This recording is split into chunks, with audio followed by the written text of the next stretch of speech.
Chapter 1242. Qin returned to his bedroom on the hope. He lay on his bed, not wanting to think about anything. He only hoped that he could have a good night's sleep. Forcibly activating the law of time to deal with an existence at the level of the Devil King was still too difficult for him. This time he had caught the Devil King off guard. If he were to do it again, the result might be different. When Qin lay down and entered a state of sleep, he found himself in a dusky world. He stood on the steps in front of a tall and majestic palace. He looked at the slightly open bronze door, and an inexplicable impulse arose in his heart to walk in and see what was inside. Hata! Qin took one step after another, resolutely walking towards the slightly open bronze door. When he reached the door and looked into the palace through the slightly open gap, an amber-like eye suddenly appeared before him. "Found you!" Boundless terror surged from all directions, as if to drown Qin. Suddenly, a bright sword light flashed, and the world suddenly collapsed. Everything returned to normal. Phew! Qin suddenly opened his eyes and sat up, gasping for breath. His face was still full of fear. At that moment, he really thought that he was going to die. However, when he woke up, Qin realized that everything just now was not a dream, but something that really happened. "The owner of the eye he was facing was you, because I comprehended the law of time and used it. So, I was discovered by you." Soon, Qin figured out the cause and effect. As someone who stood at the top of the pyramid in the field of the law of time, Yu's strength was not something that he could fight against. Just now, if I didn't wake up in time, I might have died. Qin looked at the trembling Rune's sword in his mind, and a complicated expression flashed through his eyes. Just now, it was the Rune sword that suddenly cut off the connection between him and Yu, saving him once again. Rune sword. Perhaps Yu has already discovered your existence. Do you still have any impression of you? Facing Qin's question, the Rune sword did not have any intention of answering. It gradually quieted down, as if nothing had happened. Qin took a deep breath and sat up on the bed. He looked at the time and was surprised to find that he had slept for 3 days. When Qin contacted Lu Zi quickly appeared in Qin's bedroom and asked about Qin's physical condition with concern. After confirming that there was nothing wrong with Qin's body, Lu Zi told Qin everything that had happened during this period of time. Ever since the Demon King's shadow was defeated by Qin, the demon race had been very quiet for the past 3 days and did not continue to attack. On the other hand, after receiving their warning, the One God religion had sent out a large number of people to search for traces of Zerg's fleet. They had already made some discoveries and believed that it would not be long before Zerg's fleet was discovered. In addition, the Tian people and Zerg's troops were close to the border between the Celestial Cluster and the Deus Cluster. As they got closer to the Deus Cluster, Zerg became more and more restless. A war could break out at any time. In the end, the Alliance Conference was successfully held in Stansos. Unfortunately, only 16 forces, including the human race and the demon race, came to participate in the Alliance Conference. The remaining 100 forces were still in a wait-and-see state. They did not side with the demon race, but they also did not explicitly express their support for the One God religion and the Tian people. Although the Tian people were angry with the attitude of these forces, they were also somewhat helpless. The Tian people could not force these forces to join the Alliance Conference. They could only hope that these forces would wake up sooner. After listening to Lu Zi's explanation, Qin was silent for a moment and then asked, "Did the demon race make any moves on the Devil Star?" Lu Zi nodded and replied, "The demon race on the Devil Star is very quiet. If they want to mobilize their troops, the One God religion will definitely be able to find out about it and inform us." Qin nodded and said to Lu Zi, "What about the capital of Starting Point? Is there any problem?" Lu Zi shook her head and said, "Everything is normal at home. Everything is developing in the expected direction. Everything is thriving." Speaking of this, Lu Zi hesitated for a moment and then said, "But when Chongqing and Yaorao went to participate in the Alliance Conference, they encountered some criticism. Some people think that they are not qualified to represent the human race and the demon race at the Alliance Conference. They only recognize you. Qin Chuan sneered and said, "Which idiot is sowing discord? This method is really naive." "It's Hai Luo of the Naga clan," Lu Zi replied, "the guy who was defeated by you at the Overlord's gathering." Qin Chuan recalled Hai Luo. He had almost forgotten about the existence of Hai Luo, but he didn't expect that Hai Luo still held a grudge. Although Qin Chuan didn't think that Chun Chongqing and Yao Rao would be angry or hate him because of this, but Qin Chuan still decided to return to Stasos and settle the matter of the Alliance Conference. He would make those people who said that Chun Chongqing and Yao Rao were not qualified to participate in the Alliance Conference shut up. 10 days. We will stay in the front line for 10 days. After 10 days, regardless of whether a war breaks out or not, we will leave the front line and return to Stasos. 10 days was already the limit of Qin Chuan's estimation. If they continued to delay here, after Zerg's army entered the Deus cluster, the entire Deus cluster would certainly fall into chaos. At that time, it would be difficult for them to leave. "Viola wants to see you," Lu Zi said to Qin Chuan. "He sends people to ask about you every day, but I have rejected them with the excuse that you are recuperating. Do you want to meet him?" Qin Chuan pondered for a moment, then said to Lu Zi, "Just use the excuse that I'm still recovering from my injuries to invite Viola to the Hope for a chat. If he is unwilling to come, then don't meet him." "I understand. You rest well. I will arrange these things." Lu Zi stood up and walked out of the bedroom. Not long after, she came back to tell Qin Chuan that Viola had agreed and was on his way. When Viola arrived, it was already an hour later. Qin Chuan didn't get up, but was half lying on the bed. He had Lu Zi invite Viola into the bedroom. When he saw Qin Chuan half lying on the bed with a slightly pale face, Viola asked with concern, "Your injuries, are they serious?" Qin Chuan smiled faintly and said, "I thought you would be eager for me and the Demon King to fight each other, one dead and one injured." Hearing Qin Chuan's words, Viola couldn't help but be silent. After a while, he said to Qin Chuan, "I didn't mean that. At least for now, you're still our one God religion's ally." Chapter 1243. Qin Chuan looked at Vio, who was explaining seriously. He chuckled and said, "Don't take it seriously. I was just joking, but it seems like you don't find this joke very funny." Hearing Qin Chuan's words, Vio looked at Qin Chuan with a complicated look and said, "You repelled the Demon King's will." Qin Chuan nodded and replied, "Many people saw it. To be honest, I was just lucky." Qin Chuan wasn't being modest. He was indeed lucky to be able to repel the Demon King's will. If he were to do it again, he might not succeed. Whether it was luck or not, in short, you did it. Vio looked at Qin Chuan and said, "Since your arrival, the front line that hadn't been able to obtain any victory has obtained 2 victories in a row. This has raised the morale of the soldiers. Now, your heroic deeds are spreading everywhere. Miraculous youth, heroic demon slayer."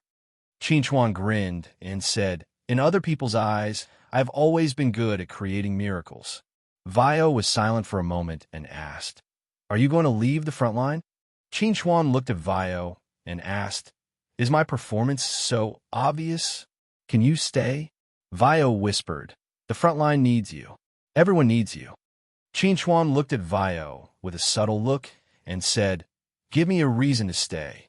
Now, you are no longer a person. You have become a label. All the soldiers in the front line believe that as long as you are in the front line, the demons won't be able to break through our defensive line and take advantage of us. It's no exaggeration to say that you are the morale of the army." Vio looked at Qin Chuan and couldn't help but sigh. He really didn't expect that Qin Chuan's arrival would have such a miraculous effect. He had stabilized the morale of the army and raised the morale of the soldiers. 2 consecutive victories in addition to the fact that Qin Chuan had repelled the Demon King's will in front of everyone. This had raised the image of Qin Chuan in the hearts of the soldiers in the front line. If Qin Chuan were to leave the front line now, it would certainly cause a huge blow to the morale of the soldiers. Once the morale was damaged, the demons would attack again. Maybe the defensive line would collapse. Vio didn't dare to take this risk.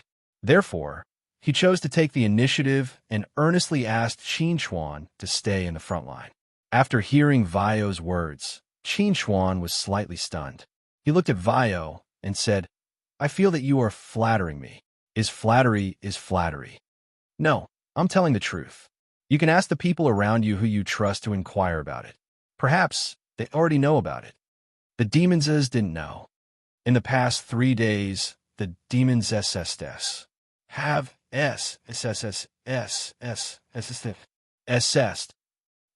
Qin Chuan was silent for a moment, then said, "We humans have an idiom. Maybe you've heard of it before. Honest."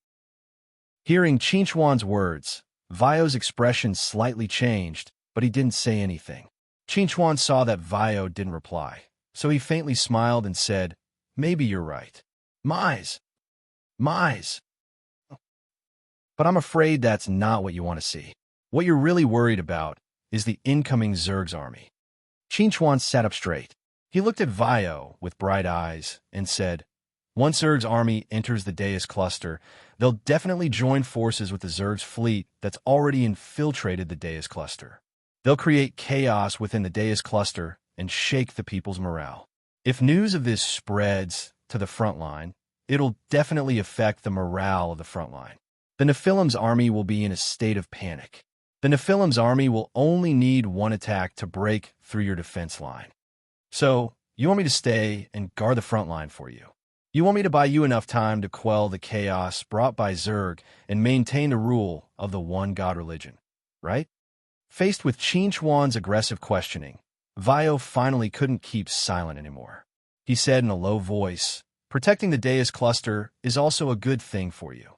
Controlling the war at the front line is beneficial to the development of both the humans and the demons. What you said is very reasonable. I know that. That's why I came to the front line and fought bravely." At this point, Qin Chuan's gaze suddenly turned sharp, piercing straight into Wei's heart. "If you told me the key points directly and told me what you're thinking, maybe I'd choose to stay. But you didn't do that. You chose to use the power of public opinion to oppress me. You used people's hearts to restrain me. You're scheming against me." Faced with Qin Chuan's merciless exposure, Vio could no longer maintain his calm expression. He looked at Qin Chuan with a flustered look. He opened his mouth but couldn't say a word. Looking at the expression on Vio's face, Qin Chuan took a deep breath and said, "Vio, you're the cardinal of the one God religion. You care about the one God religion and want to maintain the rule of the one God religion and protect the Deus cluster. I can understand your feelings, but why can't you talk about some things openly? We're allies now, aren't we? But is your attitude toward me really the attitude toward an ally?" Hearing Qin Chuan's words, Vio's face couldn't help but reveal a touch of guilt. He said, "Sorry, really? I'm very sorry." Qin Chuan sighed and said, "Do you know, I've never regretted killing Province, nor did I regret killing the 300 oracles in the ancient demon ruins. I also didn't regret killing Sam. That was what I had to do on my way to Rise. At that time, whether it was the one God religion, the demon race, Zerg, or even the Tian people who stood in my way, I would have killed them all by hook or by crook without showing any mercy. Now, in the face of external threats, I don't want to hear the saying that one must first pacify the internal situation in order to deal with external threats. If you really treat me, Qin Chuan, the human race, and the demon race as your allies, then I will do my best to help you get through this difficult time. But if you deliberately plot against me and use me, then I'm sorry. No matter how your life or death affects me, I won't do anything for you. This is my attitude. Go back and tell the Pope, or even your divine master, that I'll be waiting for your reply." After saying this, Qin Chuan closed his eyes slightly and lost interest in continuing the conversation with Vio. Vio stood up and bowed deeply to Qin Chuan. When he got up, his face was covered in tears. Qin Chuan's sincerity and frankness made Vio feel extremely ashamed of his previous behavior. Chapter 1244. After Vio left, Lu Zi returned to the bedroom. She looked at Qin Chuan and hesitated to speak.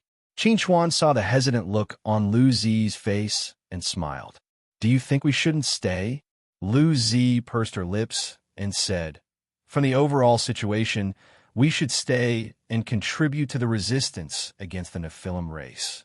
However, this is too dangerous for you. You know that both Zerg and the Nephilim race view you as a thorn in their side. They want to get rid of you as soon as possible. The one God religion also has a grudge against you. If you stay in such a chaotic place, there's a high chance that an accident will happen. Lu Zi's worries were not unfounded. After the two wars, Qin Xuan not only caused the Nephilim race to suffer heavy losses, but he also repelled the Nephilim King's phantom. The Nephilim race must hate Qin Xuan to the bone. If a full-scale war broke out, Qin Xuan would definitely become the Nephilim race's primary target once he appeared on the battlefield. On the other hand, the hatred between the human race, the demon race, and Zerg that had lasted since ancient times had long made them mortal enemies.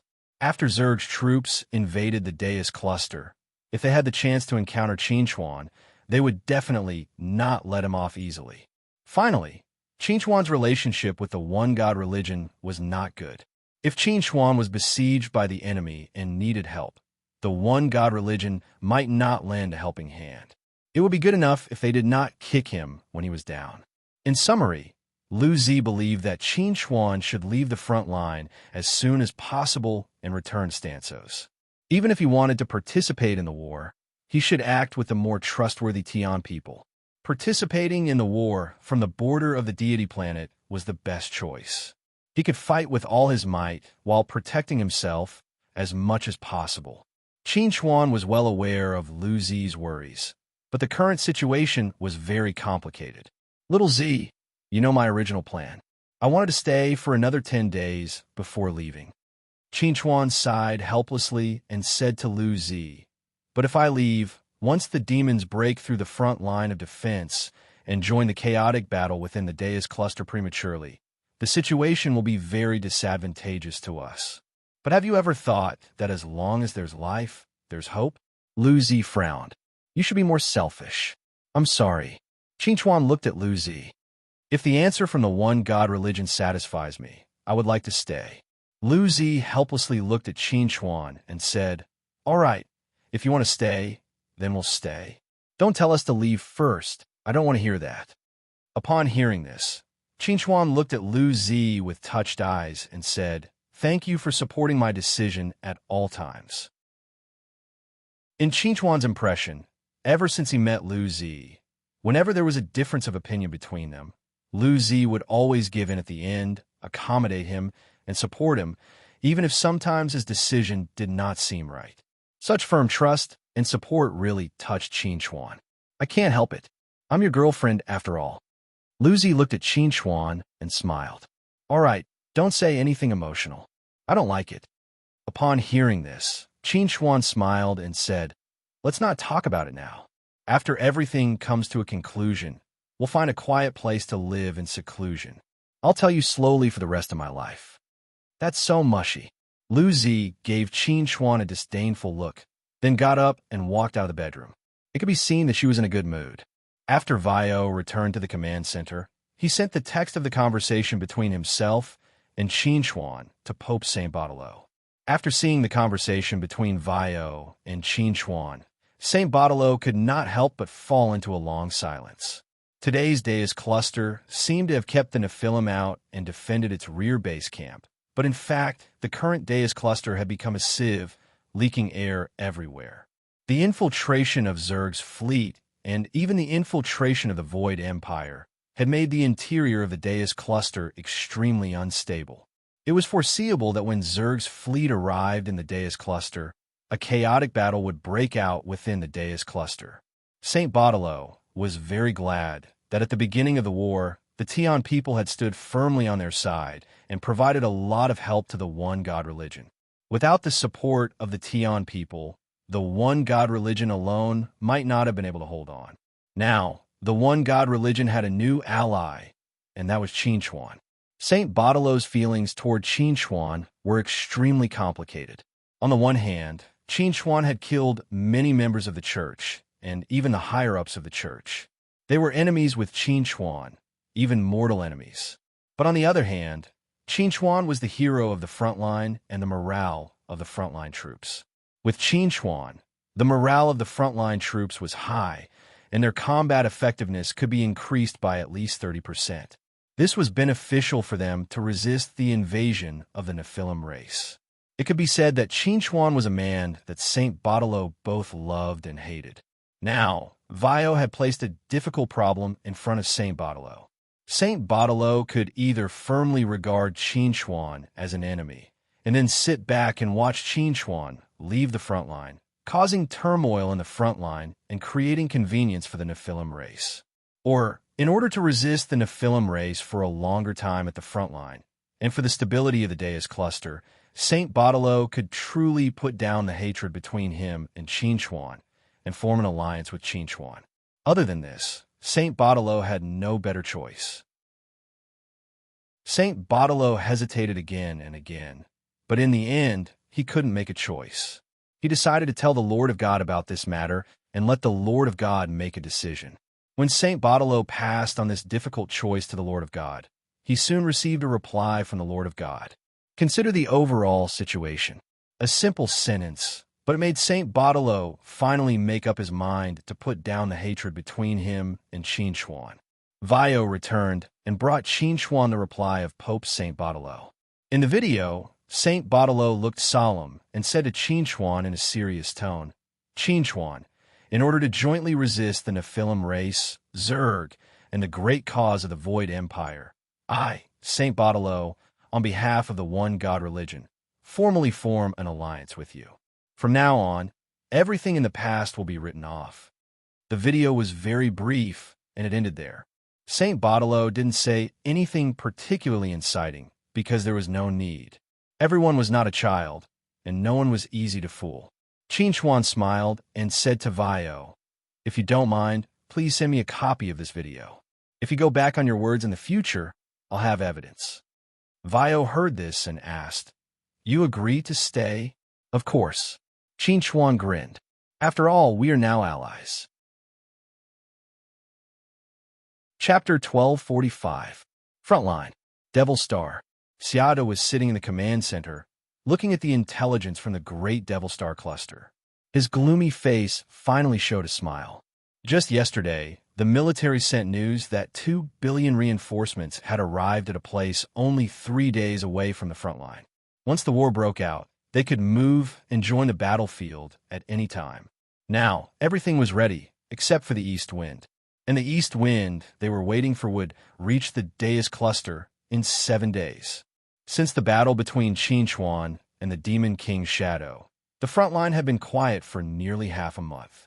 While the soldiers at the bottom were happy about this, the higher-ups were in a heavy mood. The quieter it was now, the crazier the storm would be when it came. Now, all the higher-ups at the front line knew very well that once Zerg's troops arrived at the Deus cluster, a war could break out at any time. And now, they did not have much time left. The Church has mobilized another 300 million troops to the front line this time. 200 million of them have been evenly distributed among the 5 fronts, and the remaining 100 million troops will be used as a mobile force to be deployed to the most critical front line at any time.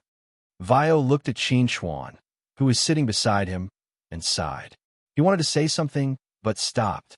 Seeing this, Chuan laughed and said, you want to tell me that more than 2 billion demons have arrived at the front line, but you're worried that you'll scare me away?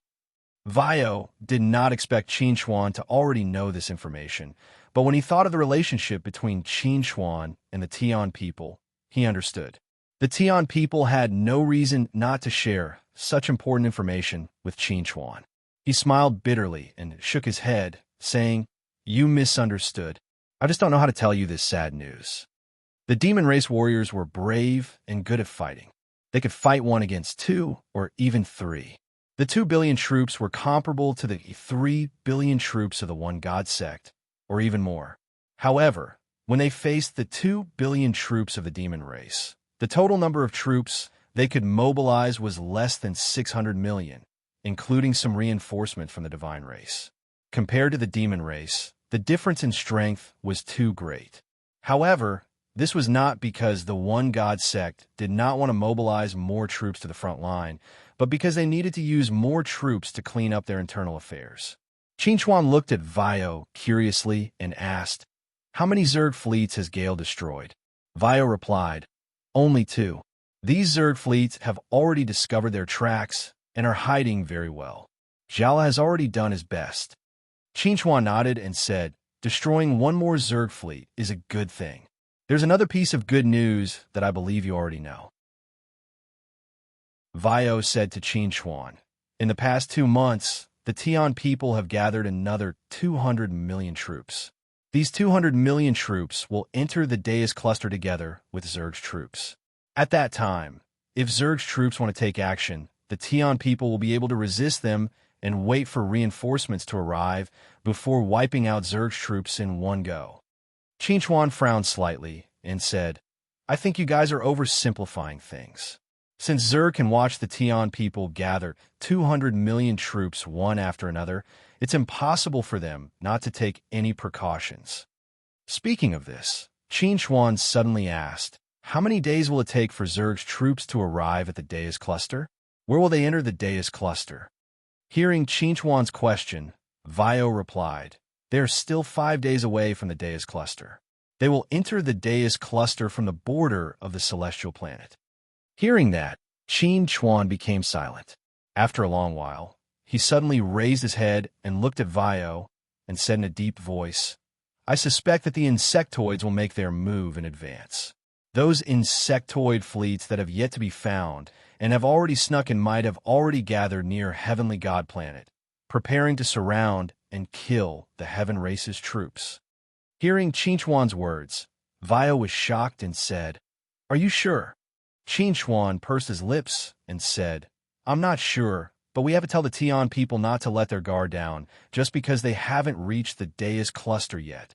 "I understand. Let's use our own methods to inform the Tian people. This way, the Tian people will pay enough attention to this matter." Vio's expression also became serious. If there was a problem with the Tian people's 200 million troops, then things would be troublesome. Under the starry sky, the huge Zerg fleet and the Tian people fleet were moving forward at high speed. They could cross a distance of hundreds of kilometers every second. Thelon joined this fleet as a staff officer in the headquarters. Every day, he was busy making all kinds of statistical predictions, deducing the direction of the war, and analyzing all aspects of the upcoming war with Zerg. He hoped to be more prepared when the war broke out. On this day, as usual, Thelon was analyzing the combat strength of Zerg's troops. At this time, his optical computer suddenly received a message. When he saw the content of the message, his calm face instantly became serious. Thelon put down the work at hand and went straight to the headquarters to find the commander of the fleet, Heavenly King Oliver. "Heavenly King, I just received a message from Qingchuan.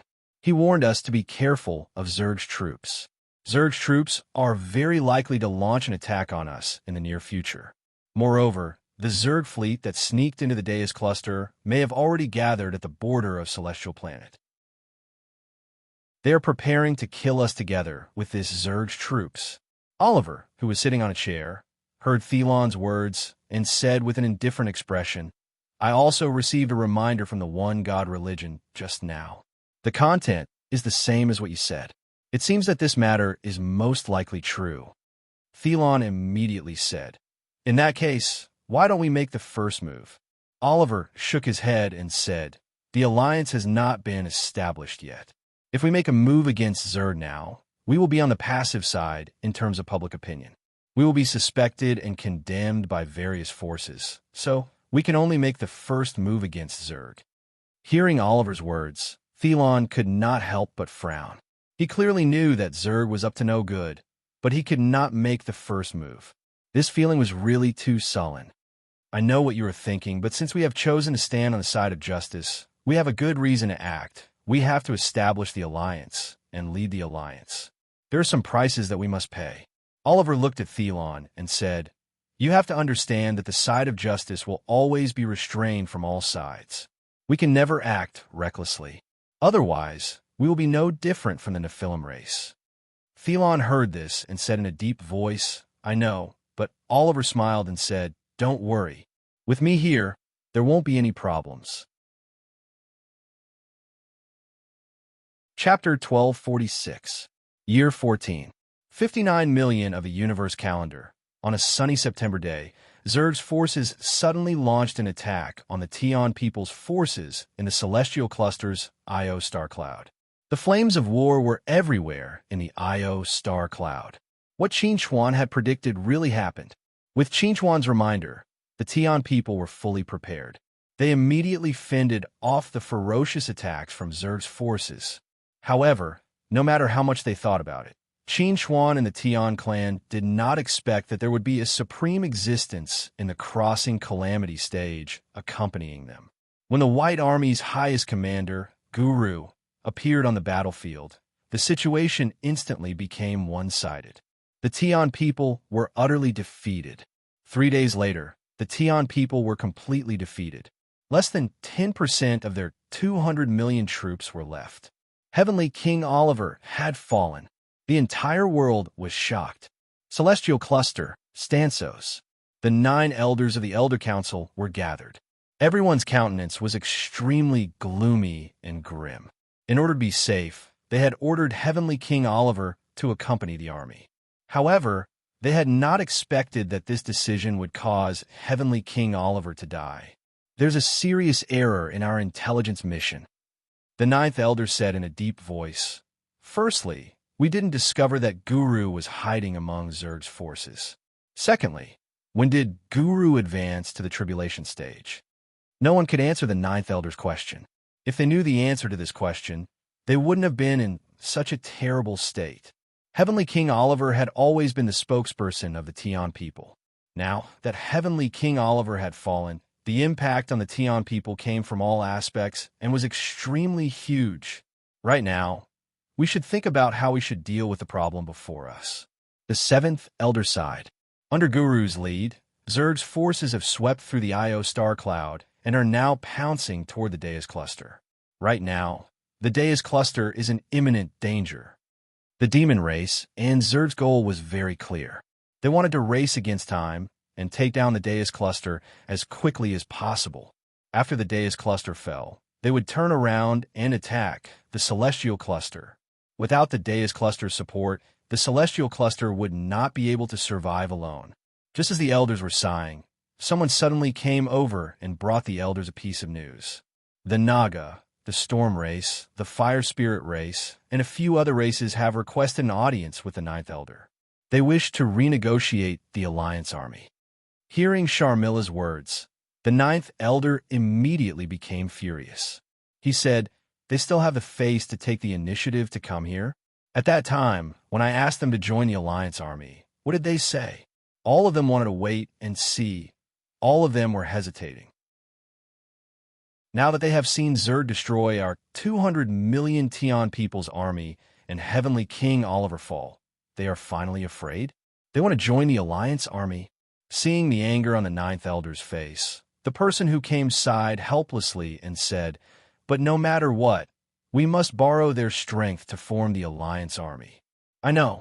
The 9th elder stood up and said, "I will go look for them." It seemed that the 9th elder intended to vent the anger in his heart on those people. However, the 9th elder couldn't be blamed. Who asked those people to be so shrewd? The fall of Heavenly King Oliver was something that Sharmilla absolutely could not accept. He was her most respected and favorite teacher. He was the elder who had accompanied and protected her as she grew up. This matter was really too heavy and too painful for her. Chen Chongqing and Yao Rao were standing not far away. They were silently looking at Sharmilla, who was sitting alone on the ground. Their eyes were filled with heartache and pity. This is indeed a blow to her. Chen Chongqing sighed and said, "This reminds me of the time when Boss was facing Din Ning's death in battle. She was also extremely sad. But fortunately, Boss survived and took revenge for Din Ning." Having heard what was said, Yao Rao was silent for a moment, then said, "But the person who killed Heavenly King Oliver is Zerg. It will be too difficult for Sharmilla to take revenge." Now, Chen Chongqing and Yao Rao were no longer the illiterate who had just arrived in the universe and didn't know anything. Now, they already had a deep understanding of the cultivation system and clearly knew what the supreme existence of crossing calamity realms signified. If Sharmila wanted to take revenge on Guru, it would be no different from striking a stone with an egg. I'm still a little worried about Boss. Boss is still at the front line of Dea's cluster, facing the demon army. Chun Chongqing said very anxiously, if Zerg's army enters the hinterland of Dea's cluster, I'm afraid Boss will be attacked from both front and rear. Having heard what was said, Yarao took a glance at Chun Chongqing and said, you can rest assured. Scourges live for thousands of years. Qinchuan is only a few decades old. Nothing will happen to him. Chun Chongqing. Whoosh. A gust of wind blew, and the clear sky suddenly became gloomy. Dark clouds gathered. Seeing this scene, Chun Chongqing looked at Sharmila with some surprise and said, lightning tribulation. Sharmila is going to cross tribulation. She's going to advance to unification stage. Yarao took a subtle glance at Sharmila's back and said in a low voice, right now, she must be very sad. Sharmila, who had been sitting on the ground in a daze, all along slowly raised her tear-stained face. Looking at the tribulation clouds in the sky, she said in a low voice, teacher, I will take revenge for you. Definitely. Rumble. 9 consecutive lightning tribulations fell, helping Sharmila advance to unification stage. She went straight to late unification stage. Io Nebula. A remnant army was hidden on a planet called Naya. They had experienced that tragic battle because they were far away from the battlefield, and because they retreated decisively enough, they were lucky enough to escape. But seeing their comrades die under that irresistible force with their own eyes, that feeling made every one of them feel incomparably sad. Men do not cry easily, but only when they are not sad. Thelon was also in this remnant army. When the battle broke out, Heavenly King Oliver deliberately arranged for him to be at the edge of the battlefield. At that time, Heavenly King Oliver just wanted to be safe, but he did not expect that an uncontrollable accident would really occur. Recalling Heavenly King Oliver's voice and smile, Thelon's heart was filled with pain. If it were not for the unexpected factor of Guru, with Heavenly King Oliver's strength, it was absolutely impossible for him to fall.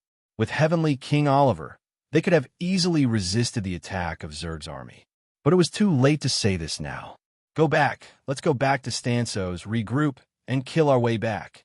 From the beginning to the end, Thelon had never given up the idea of fighting for Heavenly King Oliver. He would definitely kill his way back. No matter who the opponent was, no matter how strong they were, he would use all means to kill Guru. Chapter 1247.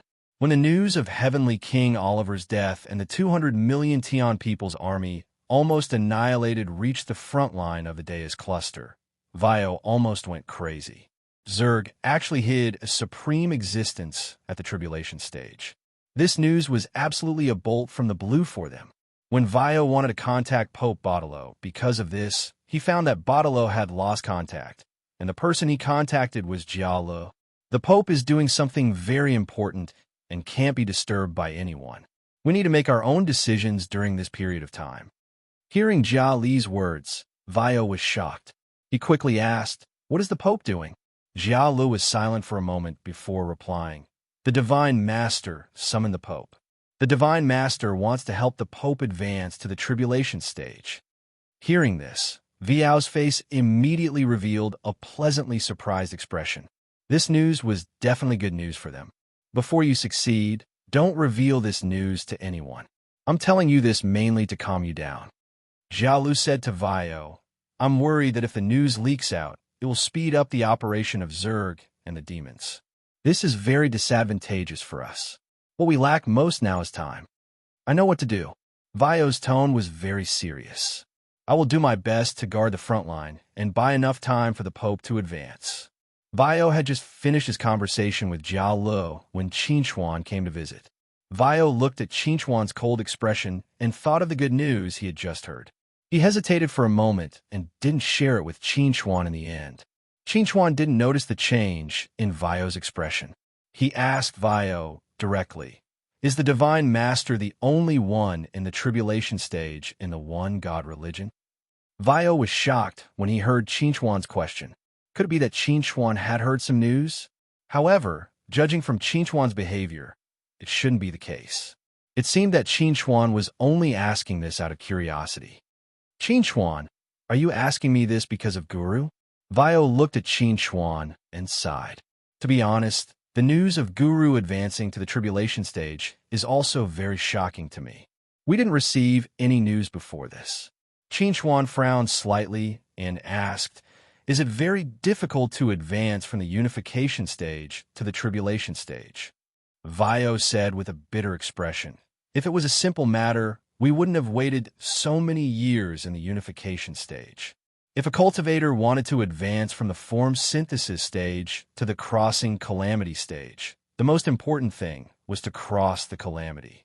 When a cultivator completely fused his strength into one during the form synthesis stage, he had the possibility of triggering the immortal tribulation. Once he crossed the immortal tribulation, he could become an immortal on the spot and would no longer suffer from the thunder tribulation. The so-called immortal was another name for the more powerful cultivators. It was different from the previous cultivators because the cultivators who passed the immortal tribulation and reached the tribulation passing stage would completely transcend the mortal world and become an immortal existence. Only people of the same level could kill a tribulation stage cultivator who could be called an immortal. No matter how strong an overlord at the peak of the unification stage was, it was impossible for him to kill an immortal. Qinchuan could face a unification stage overlord when he was at the Dongshu stage. However, he couldn't kill a tribulation stage cultivator at the peak of the unification stage. This was the law of the universe and couldn't be broken easily. It was also because of this that tribulation stage cultivators were called supreme existences. Qinchuan didn't know much about the tribulation stage. After hearing Vio's explanation, he frowned and asked, so, you're all afraid of the tribulation stage? Vio nodded, then shook his head and said, we've been at the peak of the unification stage for countless years. According to common sense, we should have had the chance to reach the peak of the unification stage. However, once we reach the peak of the unification stage, we can't use our strength as we wish in battle because we might trigger the tribulation stage if we're not careful. The tribulation stage is so terrifying that ordinary people can't resist it. Even the rare 9 levels of mysterious heaven tribulation can't compare to a tenth of the tribulation stage. Qinchuan nodded and said, so the Pope should be at the peak of the unification stage. Vio looked at Qinchuan and said, what are you trying to say? Now that the situation has taken a turn for the worse, and the Deus cluster is about to be destroyed, hasn't the Pope thought of trying to pass the tribulation stage? Qinchuan looked at Vio and said, or the Pope has already reached the tribulation stage but hasn't announced it to the public. Vio shook his head and said, the Pope is indeed at the peak of the unification stage, but he hasn't reached the tribulation stage yet. Qinchuan heard the hidden meaning in Vio's words. Hasn't reached the tribulation stage yet? Does that mean he's trying to reach the tribulation stage? Seeing the change in Qinchuan's expression, Vio looked at Qinchuan suggestively and didn't say anything more. However, Qinchuan already understood Vio's meaning. In fact, Vio didn't intend to reveal the news that the Pope was trying to pass the tribulation stage to Qinchuan. However, if he wanted to stabilize the front line and buy enough time for the internal turmoil, he needed Qinchuan's help. Therefore, in order to stabilize Qinchuan, he had no choice but to reveal this news to him in a subtle way. This way, he wouldn't break his promise to Qinchuan. Qinchuan took a deep breath and said, even so, we're still at a disadvantage. I know, but now we can only take one step at a time. Vio said to Qinchuan, we can't afford to lose the front line. Qinchuan looked at Vio subtly and said, I feel like I've been tricked by you. Vio shook his head and said, I'm telling the truth. Besides, we're allies. All right. Qinchuan sighed and said, I'll try my best to buy time for you. However, if the situation develops to a point where it's hard to maintain, I'll leave decisively. Chuan would never fight to the death in the front line. When he had done his best, he would leave decisively. He would never put himself in danger. Even if he had to die, he should die protecting the city of starting points and the war between the human tribe and the demon tribe, not in the war protecting the one God religion. He had never been a selfless person, and it was difficult for him to be selfless. Vio wasn't surprised or angry at Chuan's attitude. They were allies, but he had no reason to ask Chuan to sacrifice himself for the Deus cluster and the one God religion. Therefore, he was very grateful that Chuan could do his best. While the two were talking, an officer of the one God religion hurried in and said in a hurried tone, "Archbishop, the devil tribe is on the move. They're gathering their troops." Chapter 1248. Hearing the news brought by the officer, Chuan and Vio immediately inquired about the details. The demon army has fully assembled. There are at least 1 billion soldiers stationed at the border. They may launch an attack at any time. Hearing this, Vio's expression changed greatly. He immediately gave the order to defend the 5 lines of defense to the death. At the same time, he dispatched 50 million mobile troops to reinforce the 5 lines of defense. But even so, it was still a drop in the bucket compared to the 1 billion demon army. After Vio gave a series of orders, he let out a long sigh and said, "I can only do my best. As the saying goes, even the cleverest housewife can't cook without rice." Vio's army was only 600 million. Facing the 1 billion demon army in the first wave, the pressure was naturally great. Not to mention, the demon army still had more than 1 billion soldiers to throw into the battlefield. For Vio, this was a hellish challenge. It was also at this moment that Vio finally used the space defense base. He hoped that he could use it to resist the demon army for a long time. The so-called space defense base was a huge war fortress. Its appearance was like an altar. It could hold more than 30 million soldiers at the same time. If the defense ability was fully activated, it could resist the attack of 200 million enemy soldiers. This was Vio's last hope. If even the space defense base couldn't resist the demon army, then he had no other choice. Chuan had heard about the space defense base, but this was the first time he saw it with his own eyes. When he saw the huge altar that was like a planet slowly moving forward in the universe, Chuan was flabbergasted and said, "This thing can only hold 30 million soldiers?" Vio nodded and said, 70% of the space in the space defense base is occupied by weapons and energy. Therefore, only 30 million people can enter it. If you didn't come in time and stop the demon army's attack, I might have taken it out long ago. Chuan looked at the space defense base that was moving forward and said to Vio, "Only one." Vio nodded and said, "Only one at the front line. The other 2 are in the hinterland of the star cluster. They are the key to resisting Zerg's invasion." Chuan heard this and asked curiously, "How is the defense ability of this thing? Can it resist the supreme existence of the tribulation stage?" Wei Ao shot a glance at Chuan and said, "If the demons dispatch a supreme existence of the Dujia stage, then we should prepare to flee for our lives." Although the space defense base had super strong defensive power, in the face of the supreme existence of the crossing calamity stage, although it was not as fragile as paper, it was almost there. It was meaningless. Hopefully, the demons won't be so crazy. Chuan took a deep breath.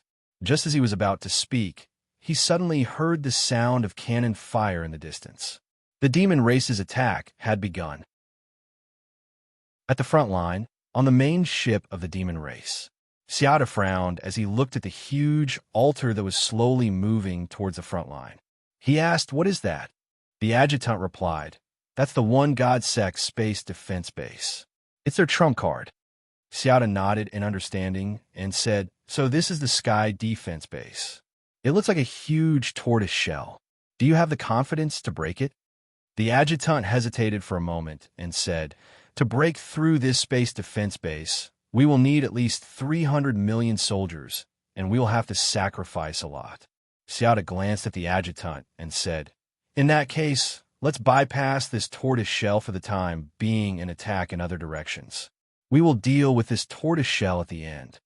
Xiao had already sent the 1 billion soldiers of the demon race's vanguard to the 5 battle lines to launch a strong attack at all costs. He wanted to break through the one god sect's defense line in the shortest time possible, then drive straight in and join Zerg's troops to take the Deus cluster together. As for the space defense base, Xiao only asked the adjutant to lead the 30 million logistics troops to feign an attack. They would delay it for as long as possible. It would be good if they could break through the space defense base, but it did not matter if they could not. The 5 outer lines of defense belonging to the Deus cluster had been defeated by the demon race's relentless attack. All the troops had been withdrawn to the planets behind them. The demon race's troops had already landed and were ready to engage in a land war with the one god sect. In the universe, only cultivators above the apotheosis stage could freely participate in the war. Although the war was fierce, it was still within an acceptable range. In the land war on the planets, low-level cultivators, such as the Gold Core stage and the nascent Soul stage, could participate in the war. Therefore, the bloodbath was even more intense. When the 1 billion soldiers of the demon race rushed to the 5 logistics planets, the intensity of the war escalated sharply. Kill! A Gold Core stage cultivator of the demon race roared and waved the long saber in his hand. He had just rushed out of the spaceship and was killed before he could land. He turned into a mass of flesh and blood and splashed in all directions. However, the surrounding demon race soldiers did not even look at him. Even if the blood splashed on their faces, they would not blink because this kind of thing was too common and common. They had long been used to it. On the other side, every soldier of the one god sect was filled with righteous indignation. They stared at the demon race soldiers who were charging toward them with hatred. They roared and rushed into the battlefield to fight with the demon race soldiers. Countless figures of armored cultivators shuttled back and forth on the battlefield. Every time they attacked, they would definitely take the life of an enemy soldier. They were extremely ruthless. Amidst the roar of the artillery fire, there were people dying under the artillery fire at every moment. Some people died under the enemy's artillery fire, while others were affected by their own artillery fire. The war had developed to such a degree that it was completely chaotic. At this time, Lu Zi and Zhou Lin were fighting the demon race on the logistics planet belonging to Line 3. The two of them had now cooperated seamlessly and caused great interference to the demon race's attack. However, the demon race had too many troops. Even though they had tried their best to kill the enemy, they still could not stop the advance of the demon race. At this time, even Vio, the commander-in-chief of the front line, had joined the war and killed hundreds of demon race officers in succession. However, even without the command of their officers, the demon race soldiers were still in high spirits. They were not afraid of death and were as ruthless as war machines. At this moment, everyone was paying attention to the changes in the situation on the battlefield. However, there was one person who was not in the mood to pay attention to this. His target was always the main ship of the demon race. It was almost impossible for the one god sect to resist and repel the demon race as much as possible unless they had a military strength far exceeding that of the demon race. Now, Qin Chuan thought of a way that was not really a way. To catch bandits, first catch the ringleader. Killing Xiada might have a miraculous effect. Chapter 1249. At this time, Qin Chuan was hiding in the space defense base. He looked no different from an ordinary soldier of the One God sect. He was manipulating the weapons in front of him to shoot at the enemies in the distance. When the enemies rushed close to him under the rain of bullets, he would engage in hand-to-hand combat with the enemies, repelling or even annihilating them. Although the demon soldiers were strong, the combat effectiveness of the logistics troops was not as good.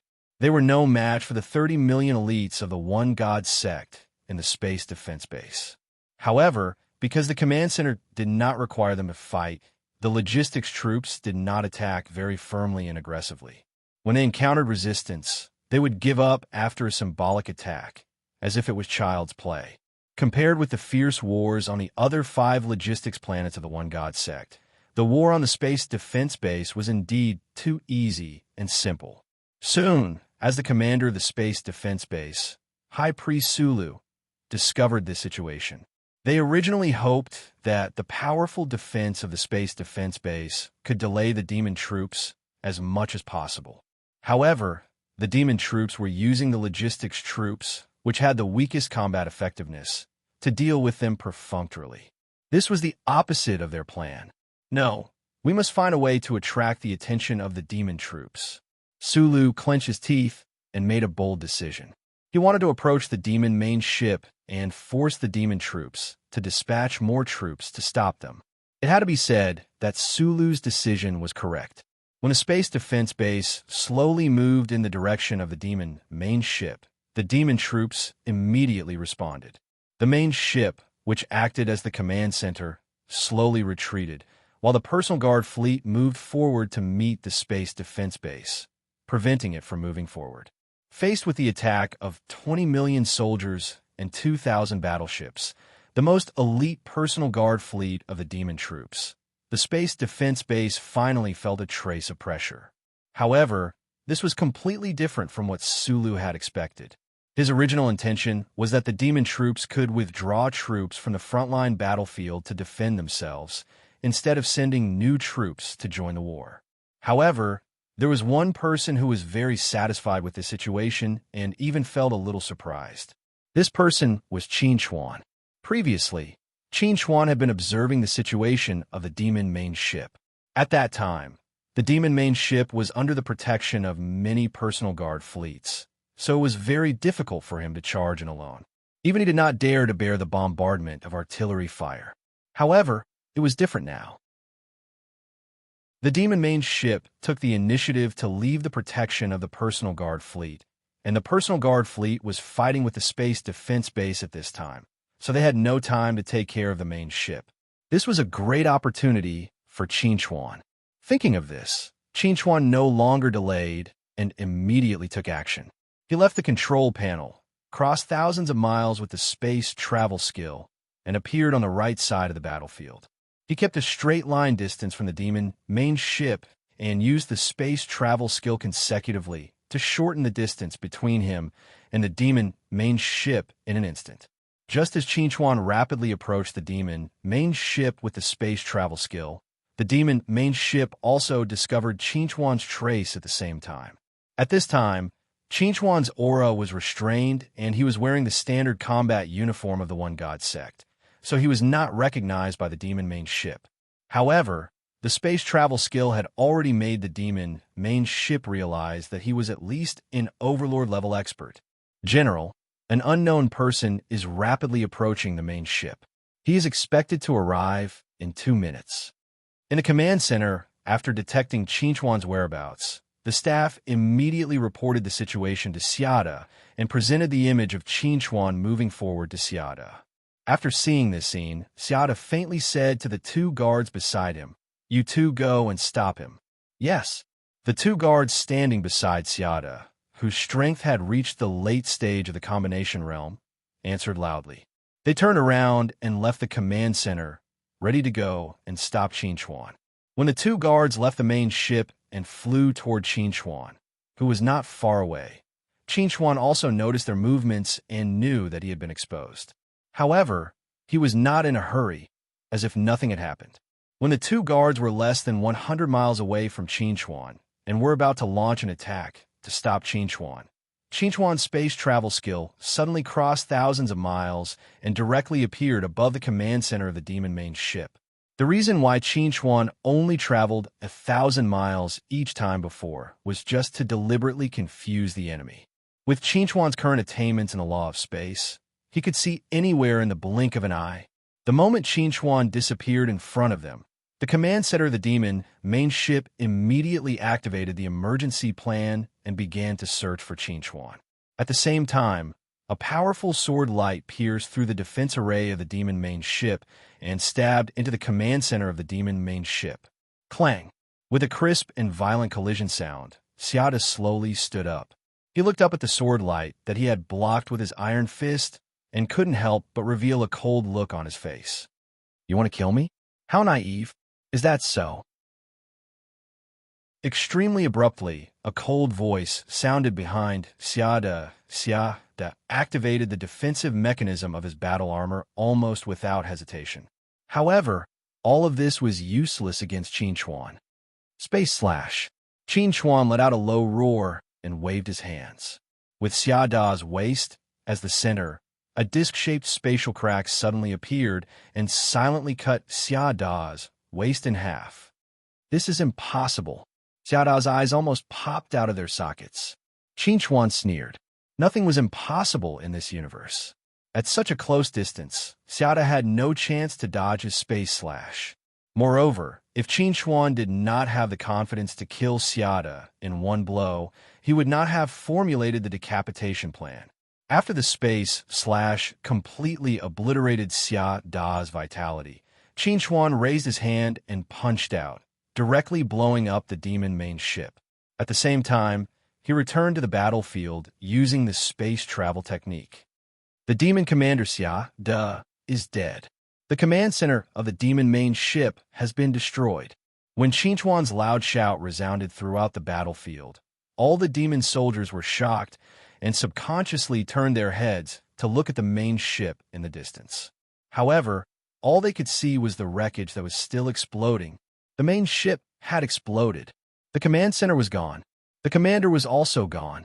When these thoughts appeared in the minds of the Devil Race soldiers, their minds were inevitably affected, and their combat effectiveness declined. On the other hand, the soldiers of the One God sect became braver as the battle progressed. Everyone was shouting and cheering excitedly. When the news of the demon commander's decapitation spread to the other 5 logistics planets that were engaged in a chaotic battle, the morale of the soldiers of the One God sect and the Tian people soared, while the morale of the demon soldiers who could not contact the command center was low. The defeat of the demon race was inevitable. Chapter 1250. When Zhao Lu was eager to compete with the Zergs, the demon vanguard was resting and reorganizing on the Devil Star. Originally, Vio wanted to have all the troops adjust their state as soon as possible. However, Qin Chuan put forward a very bold suggestion at this moment. Raid the Devil's Star. When he heard this suggestion, Vio thought that Qin Chuan was crazy. They had less than 400 million soldiers, and most of them were exhausted. Raiding the Devil Star at this time was no different than delivering food to them. However, Qin Chuan's next words made Vio heave a long sigh of relief. Don't get too excited. I don't intend to ask you to mobilize too many soldiers. I only need you to mobilize some fusion overlords for me. Qin Chuan's original intention was to gather some elites and raid the Devil Star. They would create chaos for the demon troops with their high mobility and great destructive power. The key was not how many people they could kill, but the key was to break the morale of the demon troops. After hearing Qin Chuan's words, Vio began to consider the feasibility of this matter. Although Vio was very confident in Qin Chuan, it would be too unbearable for them to lose the fighting strength of fusion overlords. Qin Chuan was clear about Vio's concerns. He directly said to Vio, "Don't worry, I'll bring back as many people as I bring out." After hearing this, Vio took a deep look at Qin Chuan and said, "Okay, since that's the case, it's settled. But I have to make one thing clear. This matter is completely voluntary. If someone doesn't want to participate, I can't force them." Qin Chuan smiled and said, "Let's do as you say." After Vio revealed Qin Chuan's idea to the fusion overlords in the front line, to Vio's surprise, no one refused. Everyone was willing to follow Qin Chuan to raid the Devil Star. Since Qin Chuan came to the front line, the fusion overlords who had been suppressed by the demon troops finally felt elated. They had won 3 consecutive battles, which not only boosted their morale, but also gave them a glimmer of hope of blocking the demon troops outside the Deus cluster. Now, Qin Chuan wanted to lead them to the Devil Star where they had never been before and attack the demon troops. How could they let go of such an opportunity? Therefore, in just a short while, Vio received no less than 100 applications. When Vio told this to Qin Chuan directly said that the first 100 applicants would be enough. An hour later, 100 fusion overlords from various front lines arrived in front of Qin Chuan. Qin Chuan had seen some of them before, and some of them were new to him. However, all of them recognized Qin Chuan and even addressed Qin Chuan as General. General Qin, you want to lead us to raid the Devil Star? Are you planning to kill all the officers of the demon troops? General, just tell us what to do. We'll listen to you. Why don't we just blow up the Devil Star? Qin Chuan didn't know whether to laugh or cry when he heard the clamor of the crowd. Blow up the Devil Star? The Devil Star still looked like a planet, but in fact, it had been transformed into a military base. The interior of the planet was completely made of solid alloy. Unless a supreme existence of the tribulation stage took action, it would be impossible to blow up the Devil Star. Moreover, when did he become a general? Everyone, don't get too excited. Let's set off first. We'll talk about it on the way. For this attack, Qin Chuan didn't borrow a spaceship for Vio. Instead, he planned to lead everyone forward using the space traversal technique. He wanted to get close to the Devil Star without being discovered. When everyone set off, they finally knew what Qin Chuan's battle plan was. Qin Chuan didn't want to blow up the Devil Star, but he wanted to blow up the logistics base of the demon troops. Qin Chuan wanted the battleships of the demon troops to have no energy to use, no bullets to use guns, no armor to wear, and no weapons to use. Although Qin Chuan's battle plan didn't sound very pleasant, there was no doubt that it was very significant. Once they destroyed the logistics base of the demon troops, they would definitely weaken the fighting strength of the demon troops to the greatest extent. In this way, it would be equivalent to increasing the fighting strength of the demon troops. They would definitely gain a certain degree of advantage in the next battle. Of course, if the demon troops chose to avoid the battle due to the loss of various materials, they would be very willing to see such a situation. Their goal had always been to defend the front line. The longer they could delay, the better. It would be best if they could stay in a stalemate forever. From the logistics planet number 3 to the Devil Star, Qin Chuan used the space traversal technique 6 times. After an hour, they finally arrived at the periphery of the Devil Star. To their surprise, the periphery of the Devil Star was undefended. Seeing this scene, Qin Chuan's heart slightly moved. He said, "It seems that after losing their commander and command center, these demons have no discipline. They don't even carry out the most basic defense." Hearing Qin Chuan's words, Lu Zi replied, "Maybe they didn't even think that we would attack them. In their opinion, we should be glad that we're not attacked by them." A high priest of the one God religion immediately said to Qin Chuan, "As far as I know, the demon troops have always been guarding the periphery of the Devil Star tightly. Maybe because Xiada died and the command center was gone, those commanders slacked off. Otherwise, they wouldn't have made such a huge mistake." "That's good." Qin Chuan smiled and said to the others, "It's too conspicuous for 100 of us to act together. Next, I'll act alone to spy for information. After that, I'll come back to discuss the battle plan with you." Everyone naturally had no objections to Qin Chuan's arrangement. Qin Chuan had the space traversal technique, so he could come and go without a trace. He was most suitable for spying. After telling everyone to be careful, Qin Chuan flew directly to the Devil Star. When he approached the atmosphere of the Devil Star, Qin Chuan finally saw the guards of the demon race. These guards were patrolling everywhere, looking very vigilant.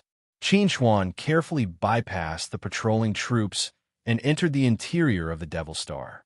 At this time, the interior of the Devil Star was very quiet, and there were very few traces of people. It seemed that except for the reverent troop, basically everyone was recuperating and adjusting. This created a very good opportunity for Qin Chuan. The location of the logistics base was very easy to identify. The huge base in the center of all the barracks should be the logistics base of the demon race. Qin Chuan approached the logistics base in a flash and found many guards around the logistics base. He did not approach rashly, but turned around and left, preparing to bring people over.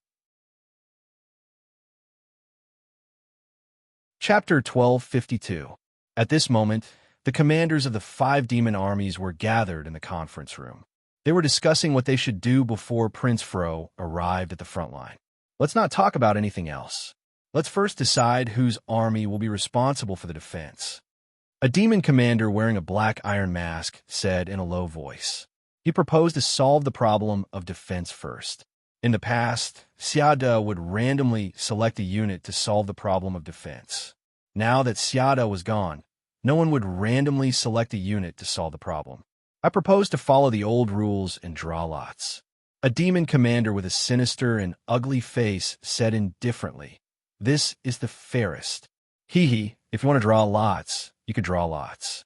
My subordinates suffered heavy losses today and need to rest. Moreover, the defense was done by my troops a few days ago. Now it's your turn." A slightly short demon commander was playing with a mechanical ball in his hand as he spoke in a very casual tone and attitude. "Little shorty, what are you talking about?" The demon commander wearing a black iron mask glanced sharply at the short demon commander. His words were full of dissatisfaction. "Iron Mask, do you really think that I, Yak, am afraid of you? In the past, General Xiada was here, so I didn't bicker with you. But now, if you dare to look down on me like this, I will use your blood to wash away the shame." Hearing Yak's words, Iron Mask was furious. Just as he was about to flare up, he was stopped by another demon commander. "Everyone, don't quarrel. If Prince Fro knows about this, I'm afraid you will be in trouble." Tai Mian and Yak finally calmed down after hearing these words. However, it was obvious that they had temporarily swallowed their anger because of Prince Fro's reputation. If there was an opportunity in the future, they would still quarrel and even fight. Talon looked at everyone helplessly and said, "How about this? From today onwards, my troops will be responsible for the defense. But I want the logistics base to replenish the equipment my troops need first." Hearing Talon's words, everyone frowned. Now that there was no commander and command center to distribute the resources, they would be much more casual if they wanted to replenish the resources from the logistics base. But whose needs should be satisfied first was still a problem. Now, Talon wanted to be the first to receive resources from the logistics base on the grounds that she was responsible for guarding the base. It was reasonable, but the others were still a little uncomfortable. Just as everyone was about to say something, an extremely violent roar suddenly sounded from outside. What happened? Talon looked in the direction of the explosion in shock. "That direction. It's a logistics base." Iron Face growled. "We've been ambushed." Upon hearing Tai Mian's words, everyone was in disbelief. They had been fighting with the One God sect and the Tian clan for nearly half a year. They had always been the ones attacking the One God sect and the Tian clan. This was the first time they had been ambushed by the One God sect and the Tian clan. Bastard! Yak was furious. He left the conference room in a flash and went straight to the logistics base. Seeing this, the others followed him. At the entrance of the logistics base, 101 overlords in the body integration realm, including Qinchuan, were unscrupulously pouring firepower on the demon's logistics base. Various lights fell on the logistics base, erupting with extremely shocking destructive power. In just a moment, the huge logistics base turned into a sea of fire. Explosions continued, and most of the resources stored inside were destroyed. "It's about time, brothers." Qinchuan looked around and then at his feet. Then he said to everyone, "Now that the demon's attention is on the logistics base, let's destroy the demon's fleet." Hearing Qinchuan's words, everyone stopped attacking in a very disciplined manner. Then, they turned around and followed Qinchuan to the port where the demon's battleships were parked. Soon, the starport of the Devil Star was attacked, and tens of thousands of battleships were destroyed. When several demon commanders rushed to the port in anger, Qinchuan and the others had already retreated. On the way back to Logistics Planet number 3, everyone's face was filled with carefree smiles. Although they did not confront the demons head-on this time, it was even more satisfying than killing them head-on. It's really too satisfying. I really wanted to stay and see the expressions on the faces of those demon commanders. It must be very exciting. Huh. The demons suffered heavy losses this time. Even if they mobilize resources and fleets from the rear in time, it will take at least 10 days for them to arrive. Why don't we do it again and torture them? Hearing their words, Qin Chuan chuckled and said, "It's already very lucky that such a thing can happen once. Don't think about it a second time." For Qin Chuan, as long as tonight's action could delay them for more than 10 days, it would be a good thing. As for how to face the angry demons after that, he would think about it later. When Qin Chuan and the others returned to Logistics Planet number 3 with this good news, Vio almost laughed out loud. If Lu Zi had not stopped him, he would have hugged Qin Chuan in his arms and kissed him to his heart's content. Since Qin Chuan came to the front line, Vio's waist and legs were no longer sore. He could kill 1,000,000 demons in one go. It was really a smooth and refreshing experience. Qin Chuan was simply his lucky star. Just as Qin Chuan and the others returned victorious, far away in the Algo Nebula, the 500 million troops mobilized by Jia Lu had arrived at the predetermined battlefield and were waiting for the arrival of Zerg's troops. At this time, Zerg's troops were less than 2 days' journey away from the main forces of the One God sect. However, Zerg's troops were not advancing at full speed. Instead, they were advancing very slowly. On a main ship, Guru looked at the emissary of the Void Empire standing in front of him and asked in a deep voice, "Why didn't Fetitic come?" The emissary of the Void Empire replied, "Sir, the Marshal has led the troops to the Heavenly Void Continent. After breaking through the Heavenly Void Continent and killing the remnants of the previous dynasty, he will naturally come to join you." Guru asked, "So what news have you brought?" The emissary of the Void Empire immediately replied, "The Marshal hopes that you can annihilate the main forces of the One God sect in the Algo Nebula within 3 days." "I see." Guru took a deep look at the emissary of the Void Empire and said, "Tell Fetitic on my behalf that in 3 days I will lead the troops to attack the One God Church directly. I hope that Fetitic can be present when I face the Divine Master." The emissary of the Void Empire replied respectfully, "Yes, sir. I will pass on your words to the Marshal." Chapter 1253. When the news of the attack on the Devil Planet's logistics base and starport reached the Demon Palace, the Demon King was furious. He almost ordered the execution of the 5 commanders. The Devil Planet, which had close to 1 billion soldiers, was actually attacked by 100 people. This was a great humiliation. If it were not for Prince Furio's message that he wanted the 5 commanders to redeem themselves, the Demon King would never have let them go. Under Prince Furio's suggestion, the Demon Palace had already mobilized the nearby resources and sent them to the Devil Planet. However, it would take at least 10 days for this batch of resources to reach the Devil Planet. Furthermore, the Demon King solemnly gave Prince Furio a death order. Once he encountered Qin Chuan, he was to immediately kill Qin Chuan on the spot. In the past, the demon race had always been suppressing the One God sect and the Tian people on the front line. However, ever since Qin Chuan came to the front line, everything had changed. Not only did the demon race lose every battle, but even the demon race suffered a loss at the hands of Qin Chuan and became a stepping stone for Qin Chuan's fame. This time, Qin Chuan led the attack on the Devil Planet, causing them to lose a lot of resources and delay the battle. He was simply the bane of the demon race. If there was a chance to kill Qin Chuan, the Demon King would definitely do it without hesitation. However, he was not at the front line at this time, so this mission could only be handed over to Prince Furio. With Prince Furio's strength, it was naturally easy for him to kill Qin Chuan. The Iron Chain Galaxy was located in the middle of the Algo Nebula.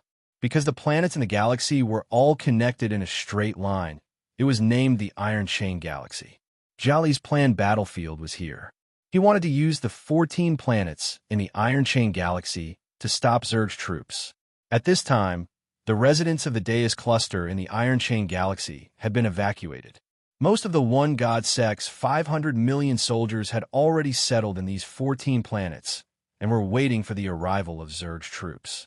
Archbishop, Zerg's troops have entered the Iron Chain Galaxy. They're only 1,000,000 kilometers away from us. With the speed of Zerg's battleship, it would only take one interstellar jump to reach 1,000,000 kilometers. Jia Lu glanced at the high priest and said, "Pass down the order to make everyone." Rumble. A violent rumble resounded, causing Jia Li's expression to change abruptly. "Archbishop, Zerg is coming. They're coming from behind." At this moment, there was a burst of panicked exclamations in the command center. Behind? How is this possible? Jia Lu could not believe it. How could Zerg come from behind them? Could it be that Zerg still had a fleet hidden in the Deus cluster? Right now, Gil had no time to think about these problems. He had to make an emergency response, adjust his strategy, and stop Zerg's attack. However, just as Jia Lu was about to give the order, a pale figure suddenly appeared in front of him. Where did that old fellow, Saint Bodhidharma, go? Hearing this cold voice, Jia Lu looked at the tall figure standing in front of him, and his eyes flashed with uncontrollable fear. When he wanted to speak, he found that he had lost the ability to speak. "Forget it, I'll investigate it myself." As the pale figure's voice was recorded, everyone in the command center, including Jia Lu, died instantly. In 2 days, Zerg's troops swept through all the troops of the One God Church in the Iron Chain Galaxy, killing more than 300 million of them. The rest of the troops were all captured. When this news spread, everyone in the Godstar cluster went crazy and was on the verge of collapse. Cardinal Jia Lu, whom they had high hopes for, had been defeated, and Pope Saint Bartolo had disappeared without a trace. The One God religion was suddenly plunged into a dangerous situation without a leader. At the front line, Vio had only been happy for 2 days before he was tormented by this sudden bad news. He could not sleep at night, and he was in pain and despair. 500 million troops, gone just like that. Vio was extremely sad, but he did not blame Jia Lu. No matter who faced Guru, who was already in the crossing calamity stage, they would not be able to escape death. Qingchuan looked at Vio, who was crying, and sighed. There's no other way. Zerg directly sent Guru to cut off Jia Li's command center. The 500 million troops immediately lost their commander. It's normal for them to be annihilated by Zerg. When Qingchuan wanted to cut off Xiada's command center, he had to take advantage of the right time, place, and people, and he also had to take a certain risk. On the other hand, Guru only needed to say a few words to cut off Jia Li's command center. This was the huge difference between the combination stage and the crossing calamity stage. At this time, as long as the Divine Master did not appear and Pope Saint Bodhidharma did not advance to the crossing calamity stage, no one in the Deus cluster could stop the rampant Guru unless the one true God, atheists, took action. What should we do? Vio was very uncomfortable. Their front line was defended, but the hinterland of the Deus cluster was about to become the backyard of Zerg's troops. What was the point of them defending the front line? Qingchuan looked at Vio and said, "You want to withdraw your troops and go back to help?" Vio nodded and said, "The only continent is the core of the Deus cluster. If Zerg breaks through it, everything will be over." The only continent was located in the Omo Nebula in the center of the Deus cluster. The Omo Nebula and the recently fallen Oga Nebula were only separated by the Tulun Nebula. With the advancing speed of Zerg's troops, it would take less than a month to break through the almost defenseless Omo Nebula and then capture the only continent. The troops in Vio's hands could be said to be the last of the One God religion's assets. If he could not use the troops in his hands to defend the only continent, everything would be over. Qingchuan frowned slightly and said, "Do you think it's useful for you to go back? Can you stop Guru?" Vio fell silent. If he were to face Guru, his ending would definitely not be better than Gale's. Qingchuan said seriously to Vio, "Now, if the Master of God and Saint Bador don't come out, it's meaningless for any of us to go back. The most important thing for us now is to continue to defend the front line. If things don't work out, I suggest that we all withdraw into the Celestial Cluster and reorganize a line of defense in the Celestial Cluster to continue resisting the invasion of the Nephilim race in Zerg."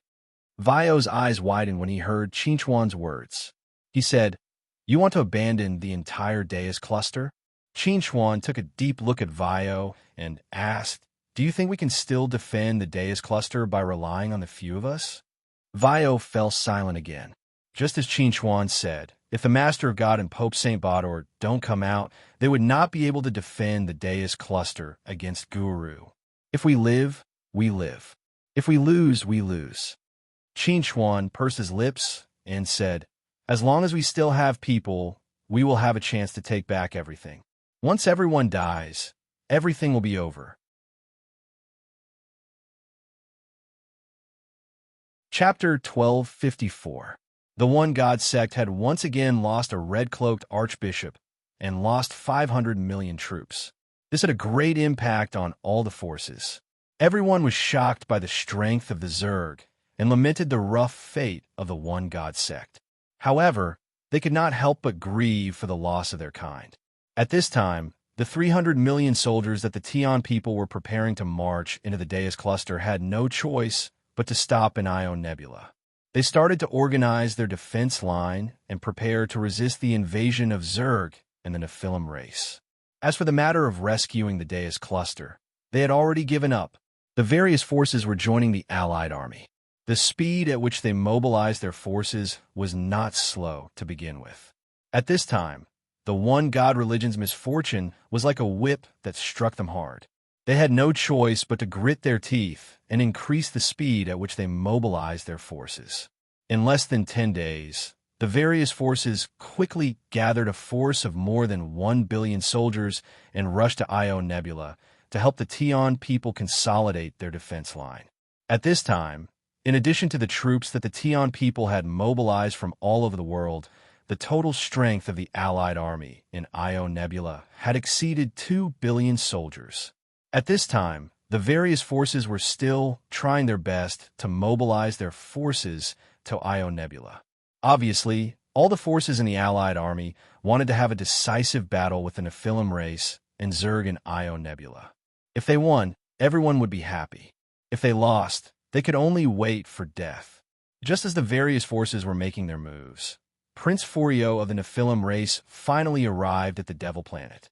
At the same time, the war resources that had already arrived at the Devil Planet had been distributed to the various forces.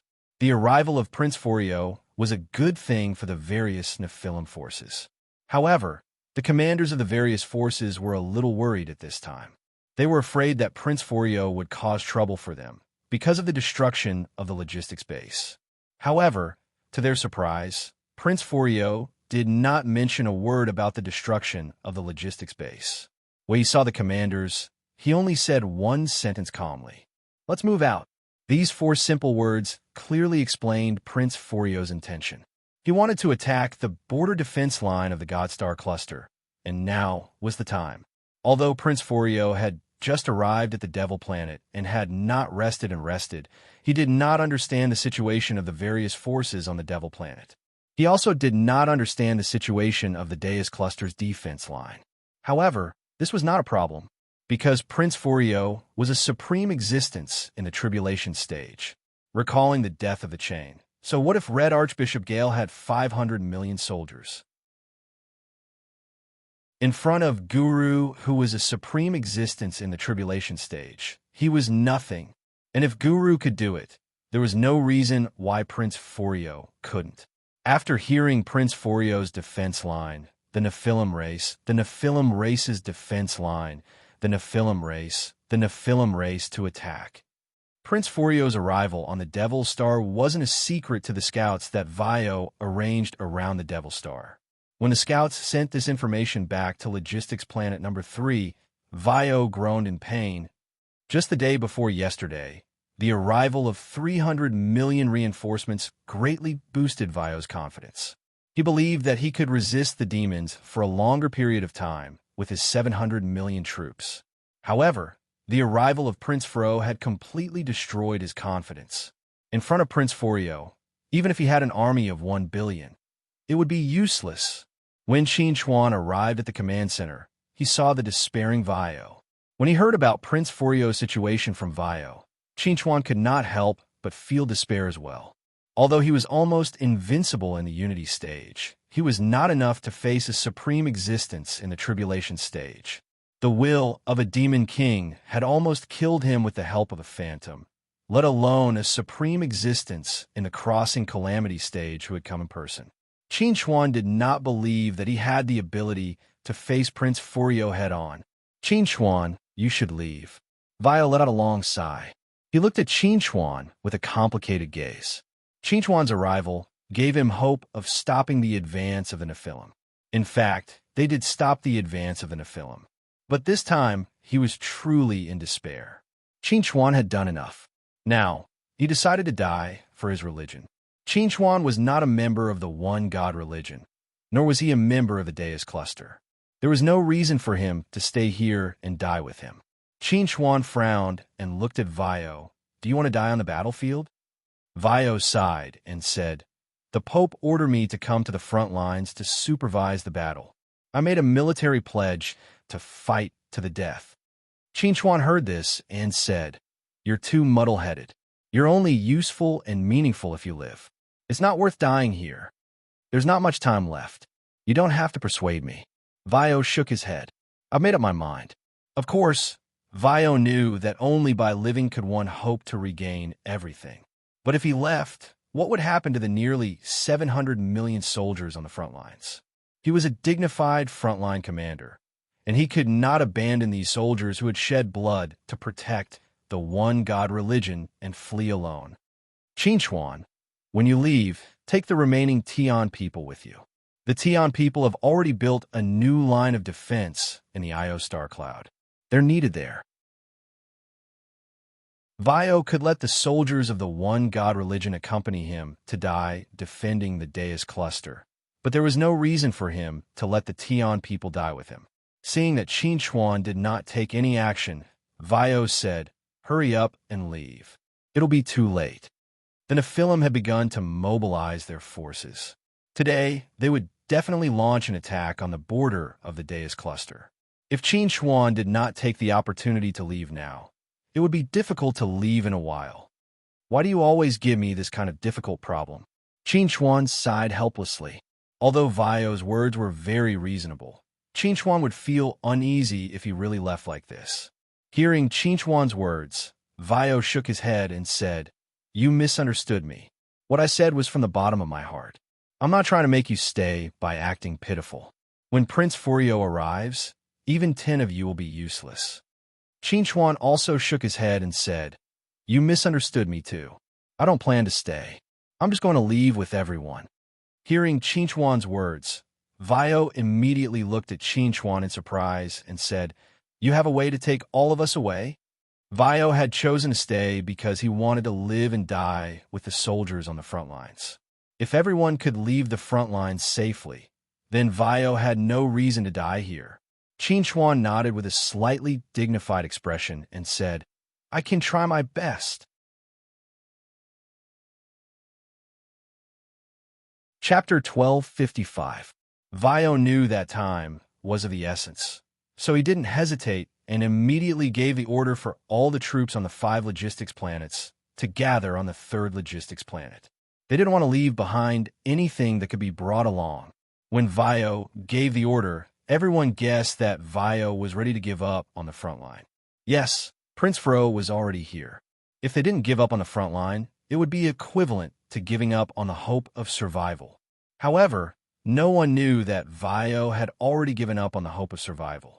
But because of Qin Chuan's words, he decided to give it a try. Logistics Planet number 3. Vio looked at Qin Chuan, who was inscribing runes on the ground with an extremely ashamed expression. Ever since Qin Chuan arrived, not only did he not help Qin Chuan, but he had also been receiving help from Qin Chuan. He really felt that he had let Qin Chuan down. At this moment, Qin Chuan didn't have the time to pay attention to Vio because he had to put all his energy into inscribing runes. This was an extremely large teleportation rune array. Even with his perfect core condensation realm mental strength, it was still a bit difficult to inscribe it. Lu Zi, who heard the news, saw that only a small portion of the rune array was inscribed on the ground. She was shocked and said, "This is an interstellar teleportation rune array? Lu Zi was very familiar with the interstellar teleportation rune array. This was because the teleportation rune array that connected stanzos and the various nebulas of a celestial cluster was the same one. She had used the interstellar teleportation rune array many times before, so she definitely wouldn't be mistaken. However, no matter which nebula it was, the interstellar teleportation rune array was an extremely large project. It wasn't something that could be done by one person in a day. And now, Qin Xuan wanted to inscribe the interstellar teleportation rune array in a day. This was simply hell-level difficulty. Lu Zi wanted to help Qin Xuan, but she didn't know how to do it. Although she had seen the interstellar teleportation rune array before, it was considered a rare spatial teleportation rune array. With her attainments in the law of space, it was very difficult for her to help Qin Xuan. If she forcefully helped, it would only add to the chaos. Zhou Lin looked at the rune array on the ground and said to Lu Zi, "With Qin Xuan's attainments in the law of space and his experience with rune arrays, it's not impossible to inscribe the interstellar teleportation rune array by himself. But it's going to take time." Yes, it's going to take time.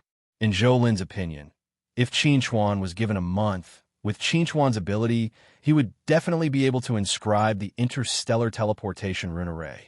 However, Qin Xuan had less than a day. It was too difficult for him to inscribe the interstellar teleportation rune array. At this time, Vio already knew Qin Xuan's intentions. He was amazed by Qin Xuan's unconstrained ideas, but he didn't have any expectations for Qin Xuan. He wanted to persuade Qin Xuan to put down the rune pin and leave quickly, but when he saw the determined expression on Qin Xuan's face, he couldn't bring himself to say those words. "I'll go buy some time for Qin Xuan." As she spoke, Zhou Lin turned and flew into the distance. Lu Zi quickly followed. "Where are you going?" "I'll go with you." Zhou Lin looked at the determined expression on Lu Zi's face and said, "I don't know if Qin Xuan can really inscribe the interstellar teleportation rune array in a day or how to connect it to other rune arrays. There's not much I can do. I can only buy more time for him." If she wanted to buy time for Qin Xuan, she had to delay the advance of the demon race. Lu Zi heard this and asked, "What do you want to do?" Zhou Lin looked deeply at Lu Zi and said, "Borrow a few planets." The Deus Cluster's gathering of troops on Logistics Planet 3 didn't go unnoticed by the demon race. The demon race wasn't surprised by this. If it were them, if they knew that the Divine Master was coming, they would also choose to gather their troops and retreat. Only a fool would stay and fight head-on. Therefore, in order to prevent the One God sect and the Tian people from running too far away, the demon race gathered faster. After 2 hours, all 900 million troops were gathered. They drove tens of thousands of battleships and rushed toward the border of the Deus Cluster. When the 900 million troops of the demon race arrived at the border of the Deus Cluster, they were stunned when they saw the 4 planets in front of them. "What's this?" Yak was a little surprised. "We haven't entered the Deus Cluster yet. Why did the 4 logistics planets of the Deus Cluster suddenly appear here? And they're so neat and tidy." Yak was puzzled, and so were the other demon race commanders. Could it be that the One God sect had set up an ambush on these 4 planets? Prince Fro, who didn't know much about the situation at the front line, saw this and asked Turun, who was standing beside him, "What's going on?" Turun immediately said to Prince Fro, "Prince, these 4 planets are the logistics planets of the One God sect. They should be located within the border of the Deus Cluster as the last line of defense for the One God sect. But now, they've appeared on the border. This is very strange." Turun knew that the One God sect had already modified these 4 logistics planets. These 4 logistics planets could be moved, but why did the One God sect move them here? Could it be that they wanted to blow up these 4 planets to block their way? But they had Prince Fro, so this method was useless. After hearing Turun's explanation, Prince Fro said to Turun, "Inform everyone to stay put and wait for my return." Before he finished speaking, Prince Fro's figure had already disappeared from the command center of the main ship and appeared in front of Logistics Planet 2. He raised his hand and waved gently. All the buildings on the surface of Logistics Planet 2 turned into ashes and dissipated. A huge golden ball appeared in front of him. What's this? Prince Fro frowned slightly. A golden ball? After Prince Fro attacked the other 3 planets, 4 golden balls appeared in front of him. This scene not only made Prince Fro confused, but also the demon army behind him was stunned. What was the one god sect doing? Bang! Prince Forio swung his fist and punched the golden ball. The golden ball instantly exploded, and countless purple rays of light shot out from the golden fragments that filled the sky. These purple rays shone on Prince Fro, but didn't affect him at all.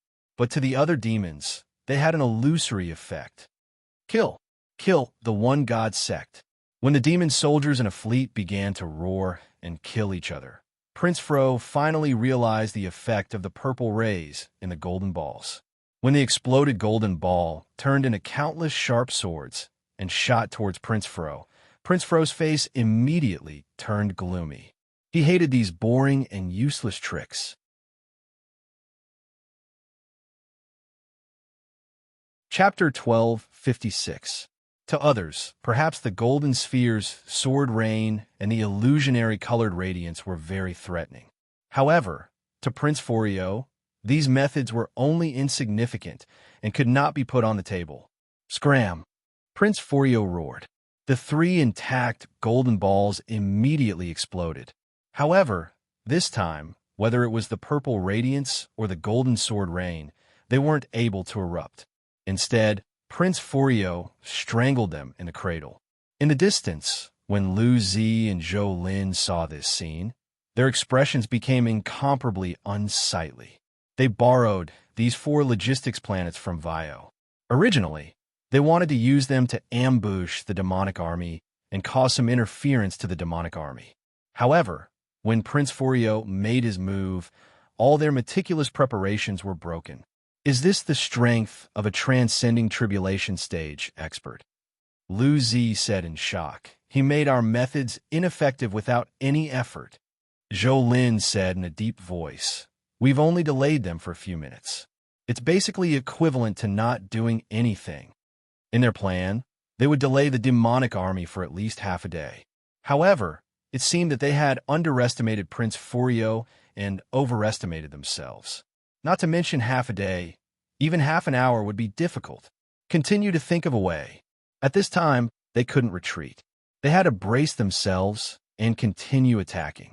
At this time, Lu Zi and Zhou Lin suddenly felt like they were being watched. They subconsciously looked at Prince Forio in the distance. Facing Prince Forio's cold and sharp eyes, Lu Zi and Zhou Lin turned pale with fright. They've been discovered. When this thought appeared in their minds, Lu Zi and Zhou Lin unhesitatingly turned around and fled. Since they've been discovered by Prince Forio, if they continue to stay here, it would be equivalent to waiting for death. Boom! An incomparably powerful aura rushed towards Lu Zi and Zhou Lin. Even though Lu Zi and Zhou Lin tried their best, they still couldn't escape from Prince Forio's pursuit. In just a moment, Prince Forio was already 10,000 kilometers behind them. Prince Forio looked at Lu Zi and Zhou Lin in front of him as if he was looking at 2 ants.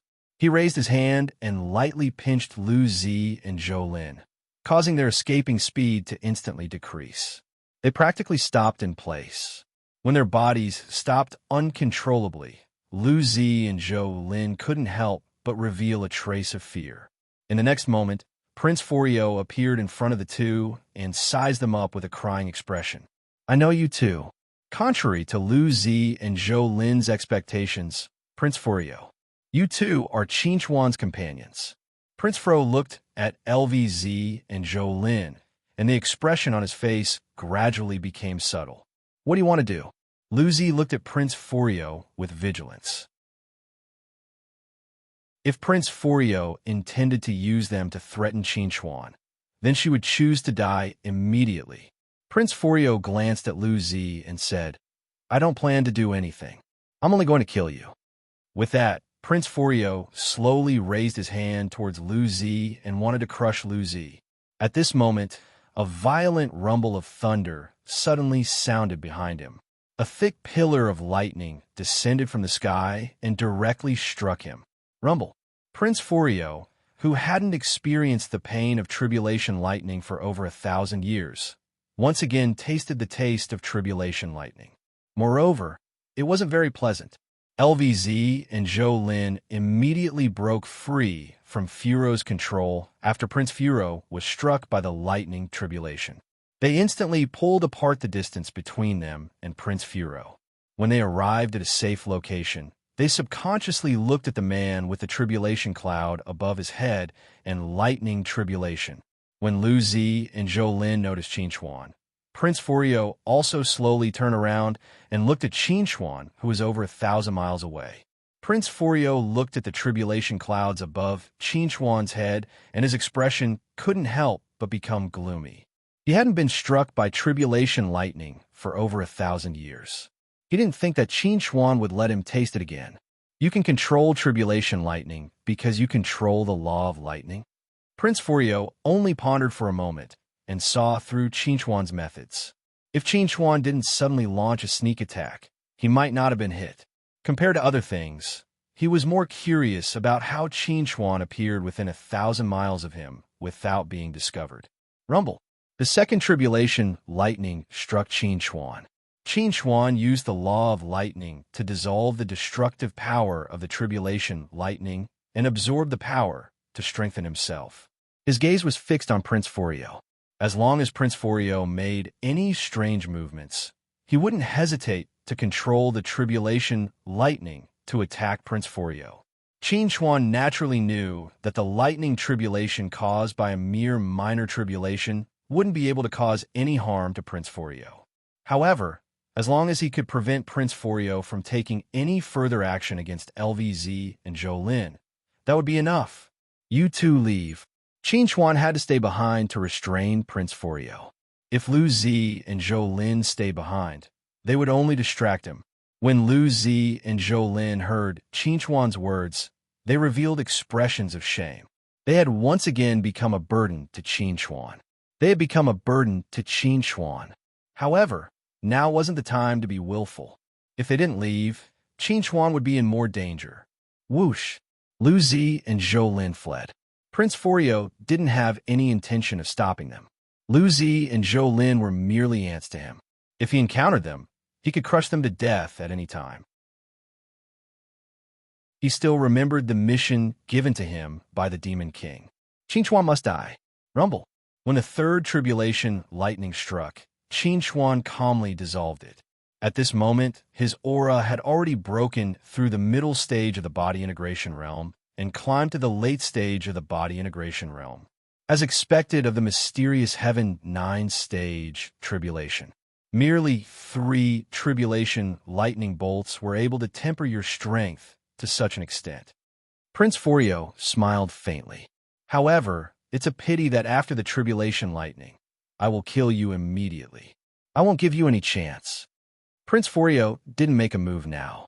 It wasn't because he was arrogant, but because Qin Chuan was undergoing the tribulation. He didn't want to provoke the laws of heaven and earth and be tainted with karma that he shouldn't be tainted with. Once he was tainted with karma, he would have to bear the tribulation lightning that should have been Qin Chuan's after Qin Chuan died. Furthermore, the power of the tribulation lightning might change because of this. Prince Furo didn't want to bear such a risk. Therefore, Prince Furo had to patiently wait for Qin Chuan to overcome this small tribulation before making a move to kill Qin Chuan. He could still wait for this bit of time. Chapter 12:57. When he saw Prince Furo standing there quietly without any movement, Qin Chuan's mood became even heavier. The calmer and more patient Prince Furo was, the more dangerous Qin Chuan felt. This was the first time he faced a transcending tribulation stage existence. Perhaps it would also be the last time. When the 9 lightning bolts fell, Qin Chuan's cultivation had already reached the late unity stage. Just as Prince Furo was about to make a move, he unexpectedly discovered that the tribulation cloud above Qin Chuan's head did not disperse. Instead, it became even thicker. This is consecutive tribulations. Prince Furo was somewhat astonished. He had lived for over 10,000 years, but this was the first time he had encountered such a thing. As everyone knew, When a cultivator reached the unity stage, as long as the fusion of energy in their body reached a certain level, they could trigger the lightning tribulation to break through to the next small realm. In theory, as long as the fusion of energy in their body was perfect enough, they could directly reach the peak of the unity stage when they advanced from the Dongshu stage to the unity stage. For example, when Qinchuan advanced to the unity stage, he skipped the early unity stage and directly entered the mid-unity stage. This meant that the fusion of energy in Qinchuan's body had reached the standard of the mid-unity stage. Another example was Zhou Lin and Lu Zi. When they advanced to the unity stage, they fused with only one type of power of law. Moreover, they were the most proficient in it. Therefore, after they transcended their tribulations, they could directly enter the late unity stage. Although this kind of situation existed, it was relatively rare. Normally, it would only happen to exceptional geniuses with exceptional talent. As for Qinchuan's consecutive tribulations, this was unprecedented. There might not be anyone like this in the future. Long ago, the fusion of energy in Qinchuan's body had already reached the standard of the peak unity stage. However, because of this series of events, Qinchuan did not choose to transcend his tribulation. Now that he was facing the threat of Prince Fro, Qinchuan had no choice but to use the tribulation to stall for time. This was a method that could not be helped, and Qinchuan's method successfully made Prince Fro give up temporarily. What an interesting little fellow. Prince Fro was suddenly interested in Qinchuan. If it wasn't for the fact that Qinchuan must die, he would have imprisoned Qinchuan by his side and studied Qinchuan. Although Qinchuan had triggered the lightning tribulation once again, the lightning tribulation would eventually come to an end. When the second and ninth lightning tribulation descended, the tribulation cloud above Qinchuan's head finally dissipated. At this time, Prince raised his hand, raised his hand, and punched Qinchuan. This fist looked very ordinary, just like a punch from an ordinary person. It didn't seem to have any special characteristics, but this fist made Qinchuan feel just how small and insignificant he was. The terrifying pressure caused Qinchuan's body to collapse on the spot. Blood splattered everywhere, and the powerful aura that had just broken through to the peak of the unity stage instantly withered away. Death. Duong. Along with an earth-shaking explosion, Prince Fro's fist stopped a meter away from Qinchuan. His fist was blocked, but the one who blocked the fist was not Qinchuan, but the little armored dragon. Qinchuan stared blankly at the little armored dragon that had blocked the fist for him. He was so shocked that he couldn't speak. It hurts. The little armored dragon looked pitifully at Qinchuan. Its carapace had already cracked and its luster had dimmed. Clearly, the little armored dragon had paid a great price to block that fist. When he heard the little armored dragon say the word pain, Qinchuan abruptly woke up from his shock.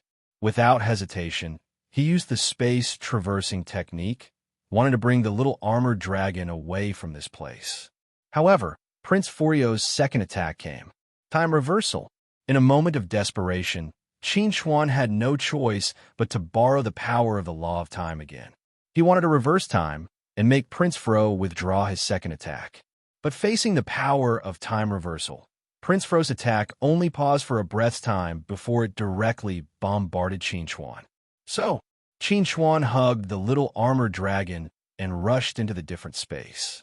Prince Fro's attack directly shattered the space door that Qinchuan had opened and chased him into the different space. Skybreak. Qinchuan used the third transformation of the Dragon Pearl's 9 transformations, Skybreak, to block Prince Fro's attack. But Skybreak only lasted for a moment before collapsing. Skyfall. With a roar, Qinchuan used the 4th transformation of the Dragon Pearl's 9 transformations. This attack was enough to shatter the heavens, but it only caused Prince Fro's attack to pause for a moment. Qinchuan seemed to have gone mad. He continuously used Leifa, Qianjun, Skybreak, and other powerful moves. But he was still unable to break away from Prince Fro's attack, and was still in a dangerous situation. Seeing that he was about to arrive at the space door on the other side of the space travel technique and leave the different space, Chuan fiercely clenched his teeth and brazenly used the power of the law of space to disturb the space around him, setting off a space storm. In this space storm, Chuan's entire body seemed to have been cut by knives. Thousands of wounds appeared all over his body. Blood crazily gushed out, and he seemed to be on the verge of death. And after paying such an astonishing price, Chuan finally used the space storm to change the direction of Prince Fro's attack and break away from the pursuit. In the distance, Prince Fro, who had victory in his grasp, suddenly revealed a surprised expression and said in a low voice, he actually broke away from the pursuit. Prince Fro did not expect that Chuan actually had the ability to break away from this attack. This little guy who looked like an ant was indeed not to be underestimated. But it doesn't matter. In order to break away from this attack, he is already on the verge of death. He can't escape. Prince Fro walked in the direction that Chuan had escaped. He was as calm and collected as if he was strolling in his own backyard. In the blink of an eye, he disappeared without a trace. Bang! Chuan, who was covered in blood, fell out of the space door that was about to collapse and fell to the ground with a bang. Chuan. Vio looked at Chuan, who was covered in blood, and was shocked. He hurriedly extended his hand to support Chuan. But at this moment, it could be said that Chuan's entire body was covered in cuts and bruises. He simply did not know where to start. Go find little Purple and Senior Sister and bring them back. Chuan struggled to stand up. He pushed away Wei Ao, who was trying to help him up. He glanced at the incomplete interstellar teleportation array glyph, gritted his teeth, and let out a low roar. He had sacrificed his brain region in exchange for a large amount of mental strength. Whoosh! Chuan resisted the intense pain in his head that felt like it was about to explode. He held the Qilin pen in his hand, and in a flash, he arrived at the completed array and began to inscribe the interstellar teleportation array again. This was their only hope to escape from this place. They must not give up.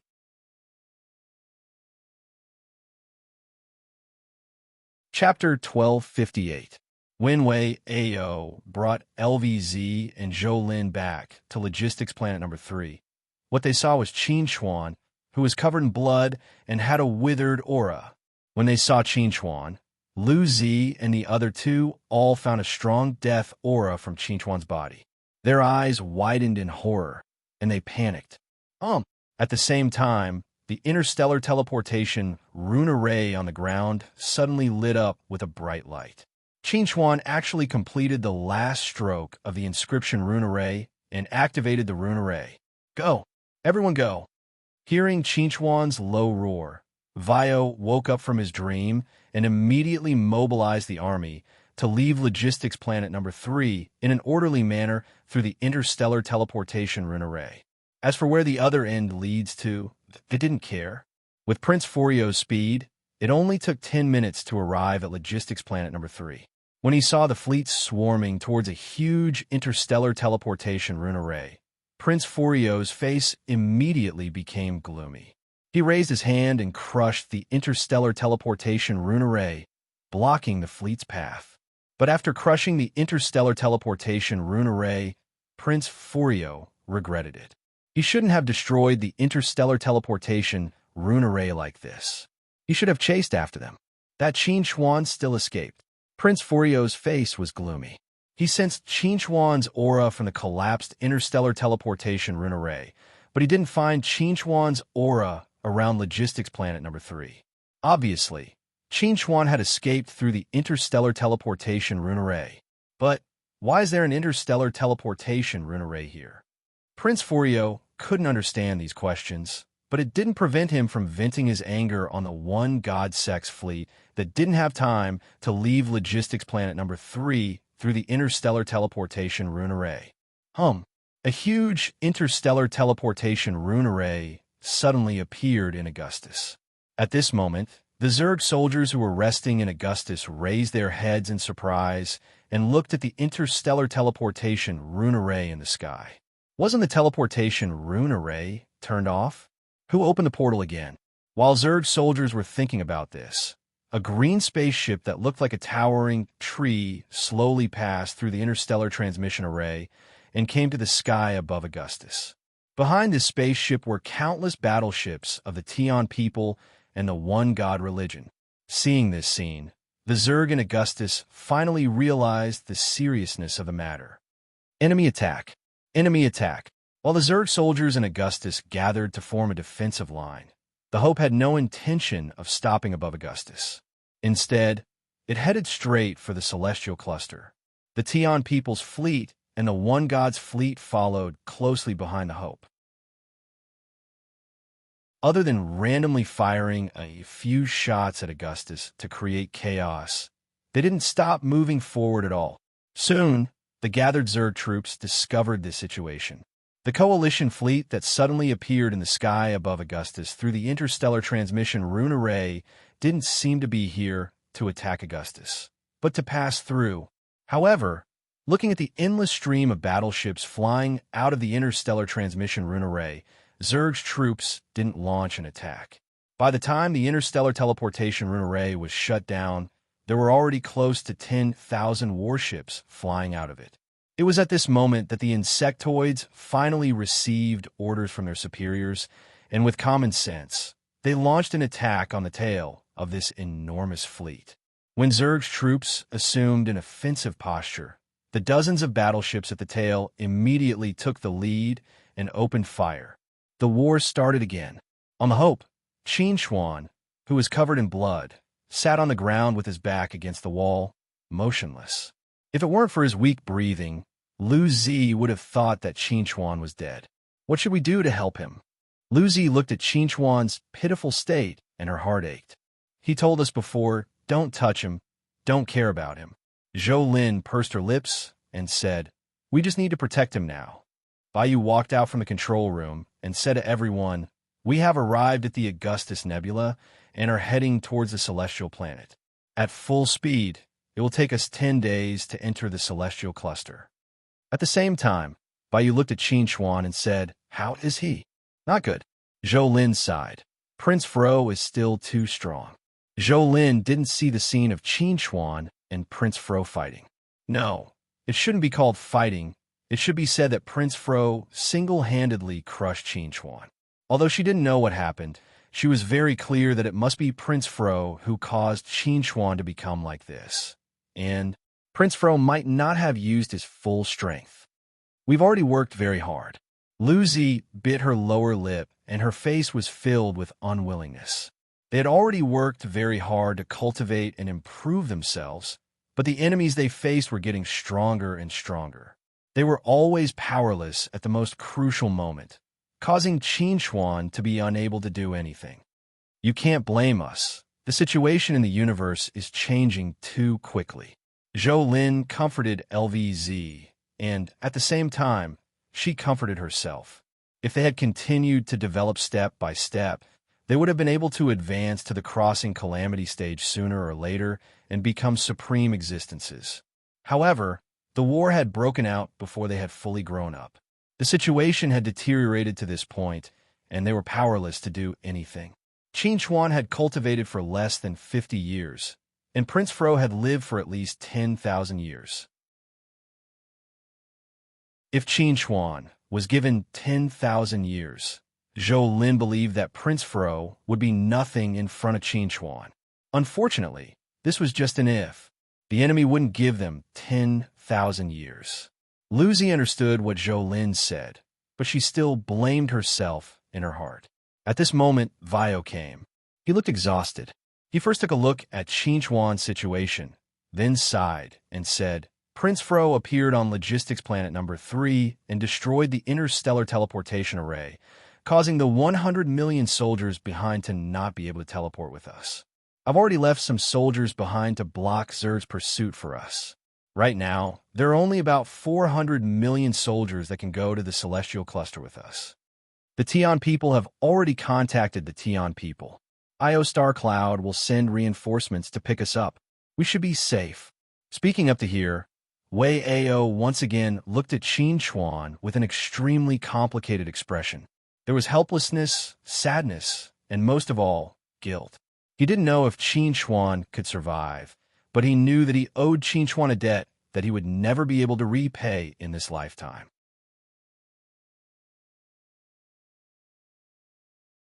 Chapter 1259. Qin Xuan's current situation was very bad, but it wasn't to the point where he couldn't be saved. When he blocked Prince Furo's second attack, the runic sword wanted to help, but it was stopped by Qin Xuan because the runic sword had something more important to do.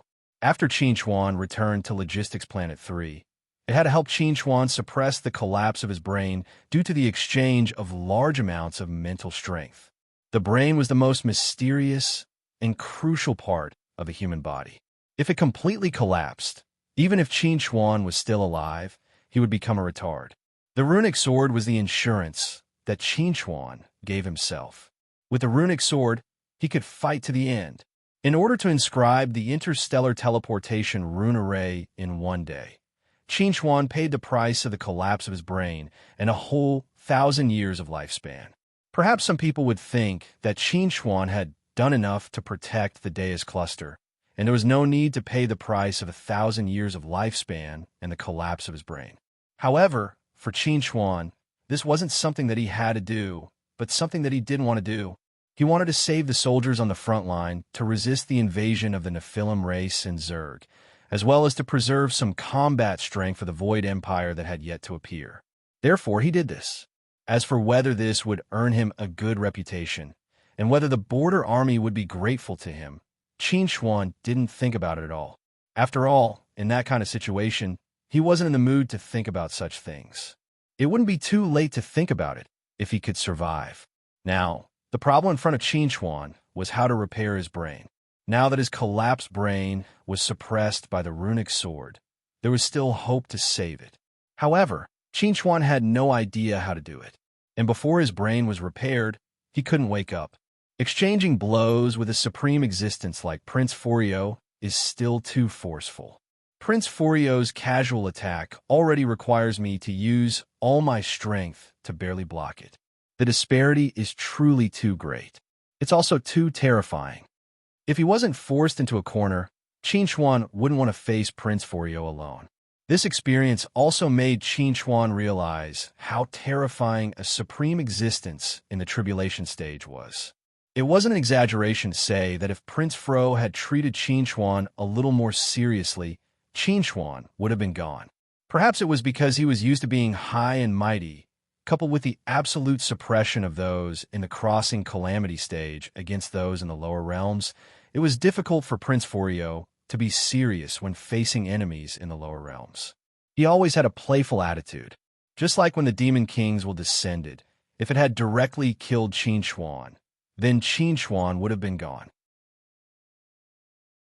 However, Qin Xuan had escaped from the Demon King's shadow and Prince Furio's hands twice because of luck. Now, whether it was the Demon King or Prince Furio, they had already witnessed Qin Xuan's tenacity. If there was a next time, it would be very difficult for Qin Xuan to escape. How do I repair my brain? Facing his collapsed brain, Qin Xuan was at his wit's end. In the past, the most serious injury his brain suffered was just a crack. This time, it had completely collapsed. The situation was completely different. Just when Qin Xuan didn't know how to repair his brain, the runic sword suddenly transmitted a message to Qin Xuan. It was an image. In the image, a black-robed man with a blurry face was sitting cross-legged in a cultivation room. He was in the middle of cultivating. Suddenly, the man's brain exploded and turned into a mass of chaos.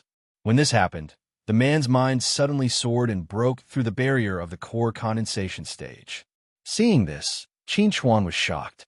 Could there be a higher mental strength realm above the core condensation stage? Just when Qin Xuan was thinking about this, the runic sword transmitted another message to Qin Xuan. Without destruction, there can be no construction. Destruction and construction. This is the spirit condensation stage and can become a level 8 talisman formation master.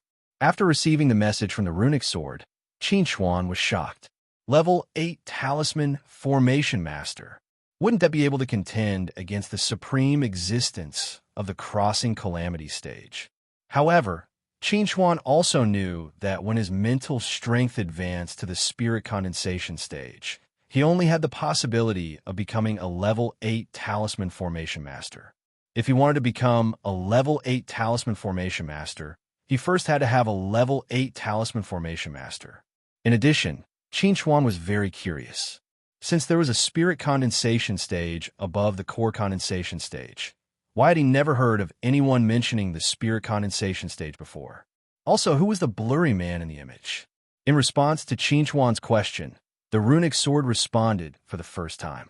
The man in black was you.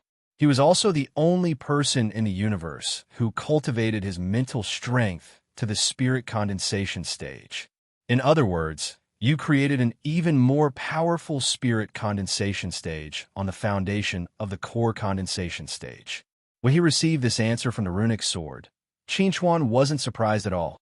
This was because he had already guessed that other than you, no one else could make the runic sword store memories and cultivate it to the spirit condensation stage. If you can do it, then so can I.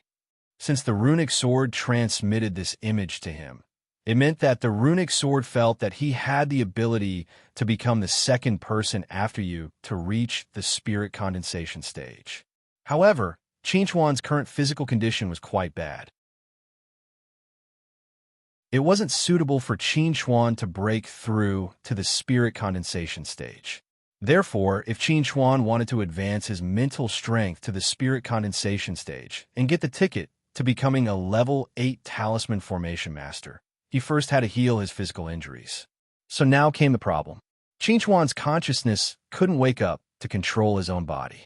He could only pin his hopes on his companions. 7 days later, the border troops led by the Hope finally got rid of Zerg's army after paying a heavy price. They successfully met up with the Tian people's reinforcements and headed to the Io Nebula together. The Tian people's reinforcements, who were notified in advance, brought the Tian people's best healing potions to treat Qin Chuan's physical injuries. As for the collapse of his brain, the Tian people were helpless. When the border troops and the Tian people's reinforcements set off to return to the Io Nebula, the border of the Deus cluster was completely breached. Under the command of Prince Furio, the Nephilim race's army marched straight into the only continent. At the same time, Zerg's army, led by Guru, had killed their way into the Io Nebula. The one-god religion was in a state of emergency. However, even though the only continent was facing the threat of Zerg's army, Pope Saint Baudelo, who had disappeared, still hadn't shown up. God Lord Apollo also hadn't shown up. At this point, the one-god religion's rule in the Deus cluster was almost over.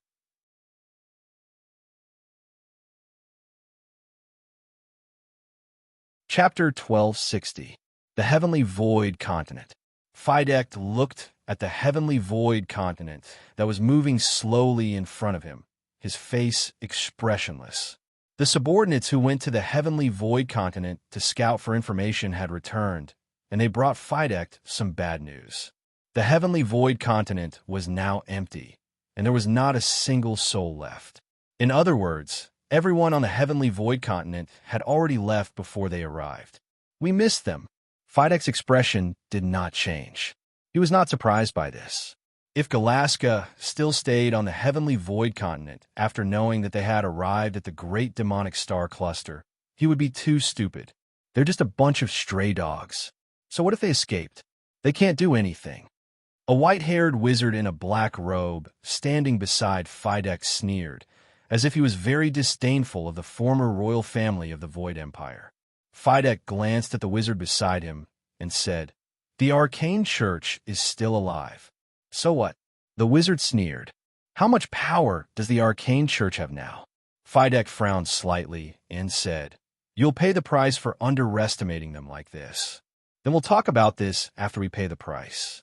The wizard was unmoved and said, "Marshal, you're overestimating them."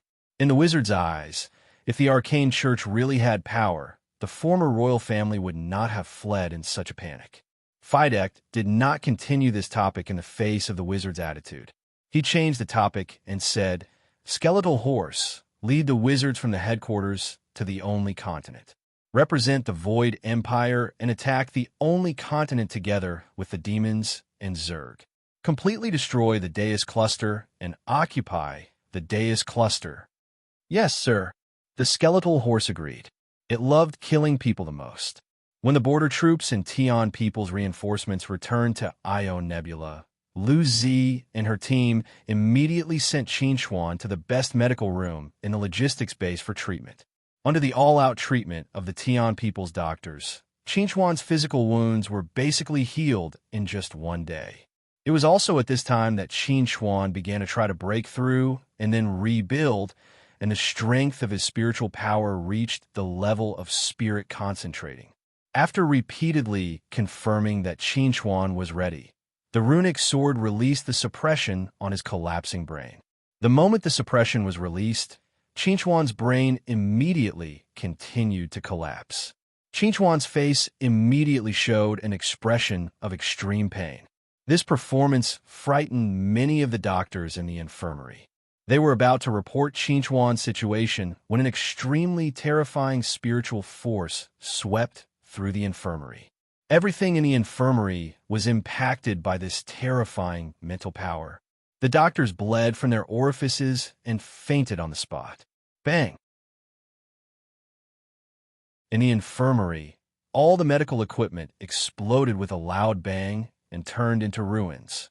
After the infirmary was no longer blocked by the infirmary, this powerful mental power immediately radiated in all directions, causing all the medical equipment within 1,000 miles of the logistics base to malfunction.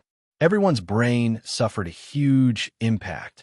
Those who were close to the infirmary immediately showed a painful expression, bleeding from their orifices. Even those who were far away fell into a state of sluggishness at this moment. Is the logistics base under attack? After noticing the abnormal situation in the logistics base, all the Tion people immediately rushed to the logistics base to check the situation. When the Tion people arrived at the logistics base and saw Qin Xuan flying in the air with his eyes closed, they were all stunned. What a powerful mental power. What a pure mental power. Tian San and Tian Si looked at Qin Xuan in the air and exclaimed almost at the same time. They had seen many talisman formation masters with powerful mental power, but this was the first time they had seen Qin Xuan with such a terrifying mental power.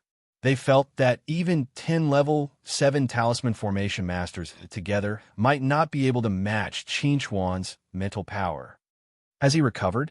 Lu Zi looked at Qin Xuan in surprise and cheered to her companions beside her. Zhou Lin nodded and said, judging from Qin Xuan's performance, he should have woken up, and there is a high probability that he has profited from this disaster. As long as he wakes up, it's fine. Bai breathed a sigh of relief and said, otherwise, I don't know how to explain it to everyone when we go back. At this time, Chun Chongxing, the representative of the human race, and Yao Rao, the representative of the demon race, were on their way to Io Star Cloud. They didn't know that Qin Xuan was injured. Fortunately, Qin Xuan had recovered at this time. Otherwise, when Chun Chongxing and Yao Rao arrived, they really didn't know how to face them. Just when everyone was surprised by the sudden change in Qin Xuan's body, Qin Xuan was also stunned. My brain has collapsed, and I have advanced to the divine condensation stage. My mental power is no longer limited by my brain. It's almost endless. This discovery made Qin Xuan very surprised. His mental power was no longer limited by his brain, which meant that he could continue to cultivate. In theory, there was no limit.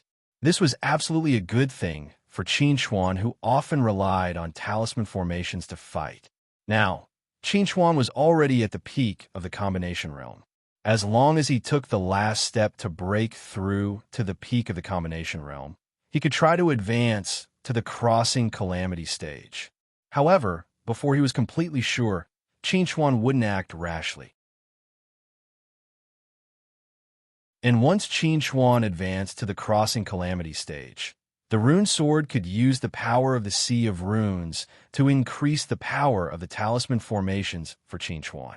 It could increase the power of the 7th level battle formations that Qin Xuan had mastered to the 8th level battle formations.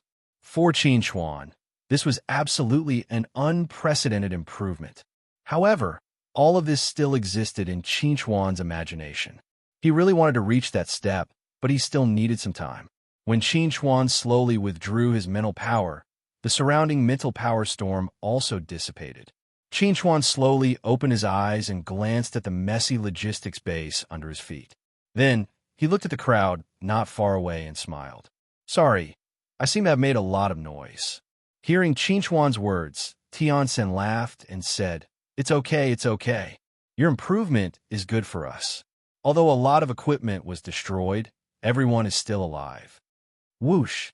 Lucy flew out of the crowd and threw herself at Qin Chuan. She hugged Qin Chuan tightly in her arms. She was emotional, but she couldn't say a word. Qin Chuan smiled and patted Lucy's back gently. "Sorry, I made you worry. Don't try to be brave in the future." Lucy glanced at Qin Chuan's gray hair and felt distressed. That was the sign of losing a lot of vitality. Put yourself in a desperate situation and fight to live. There can be no construction without destruction. Qin Chuan smiled. If he had to choose again, he would still do the same.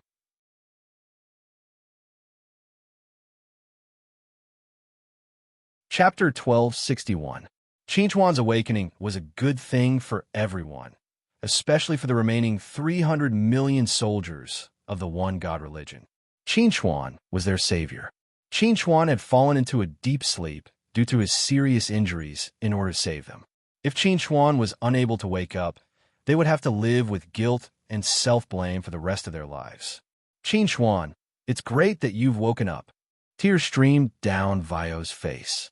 Ever since he became a cardinal, other than worrying about the situation of the one God religion, this was the first time he had been so concerned about an outsider. It was Qin Chuan, whom he had once thought of as an outsider, who had helped them resist the attacks of the devil race time and time again.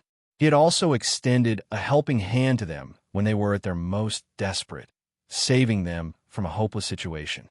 Therefore, Vaio was really grateful to Qin Chuan. His kindness was akin to giving him a new lease of life. Qin Chuan chuckled as he looked at Vaio's agitated and teary face. "You are a red-cloaked archbishop after all. Don't be so emotional. Things have already passed, and we should look forward. If you really want to thank me, then lead the soldiers of the one God religion to fight against the enemy bravely and take back everything you have lost." Vaio nodded vigorously and said to Qin Chuan in a firm tone, "We will definitely take back what we have lost." After saying this, Vaio suddenly said to Qin Chuan, "However, I came to see you today not to show my determination, but because the Pope wants to see you." Upon hearing this, Qin Chuan raised his eyebrows slightly and said, "Saint Bodlo? He's also here?" Vaio nodded and said, "Just 2 days ago, the Pope and the Divine Master arrived at the Io Nebula together and successfully joined us."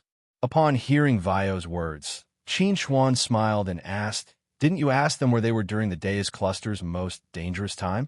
Qin Chuan did not have a good impression of Pope Saint Bodlo and the Divine Master Apollo.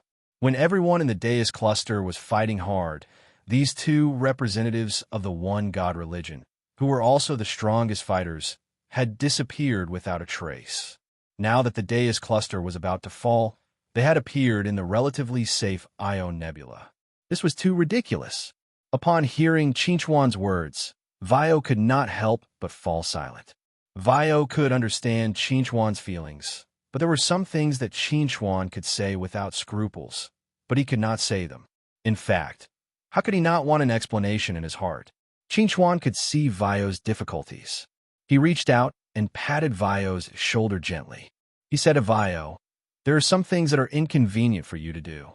Let me seek justice for those innocent souls who have died." "Qin Chuan, you."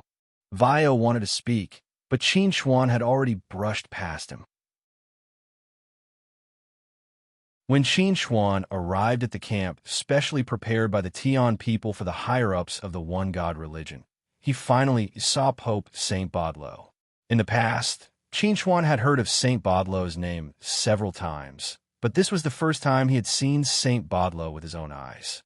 Saint Bodlo was a white-haired old man who looked benevolent, but Qin Chuan did not have a good impression of him, not only because of past grievances, but also because of Saint Bodlo's inaction during this period of time. Without waiting for Saint Bodlo to speak, Chuan asked, "Do you know how many people have died at the border in the past 6 months?" Upon hearing Chuan's words, Saint Bodlo was slightly stunned. He did not expect Chuan's first sentence to be this. "If you don't know, then let me tell you." Chuan sneered.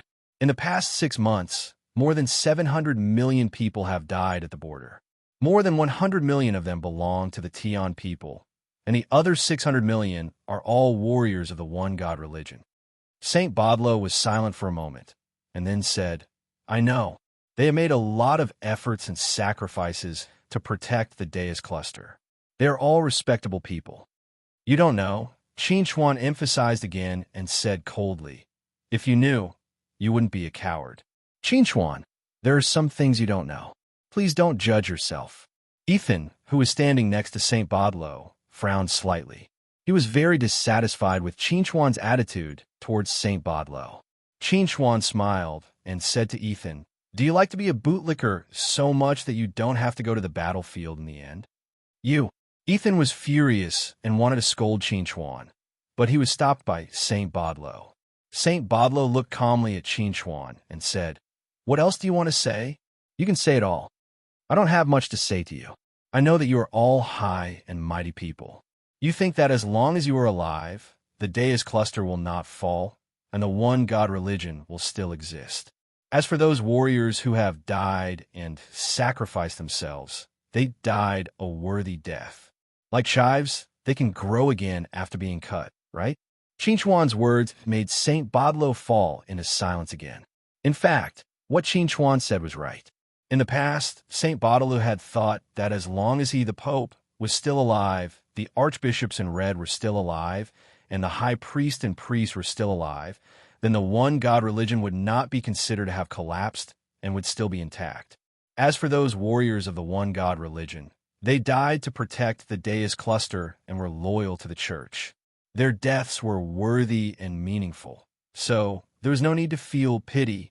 But when he heard about what Chuan had done when facing Prince Fro, and when he saw the warriors of the one God religion who had survived because they followed Chuan and prayed for Chuan day and night, he was moved.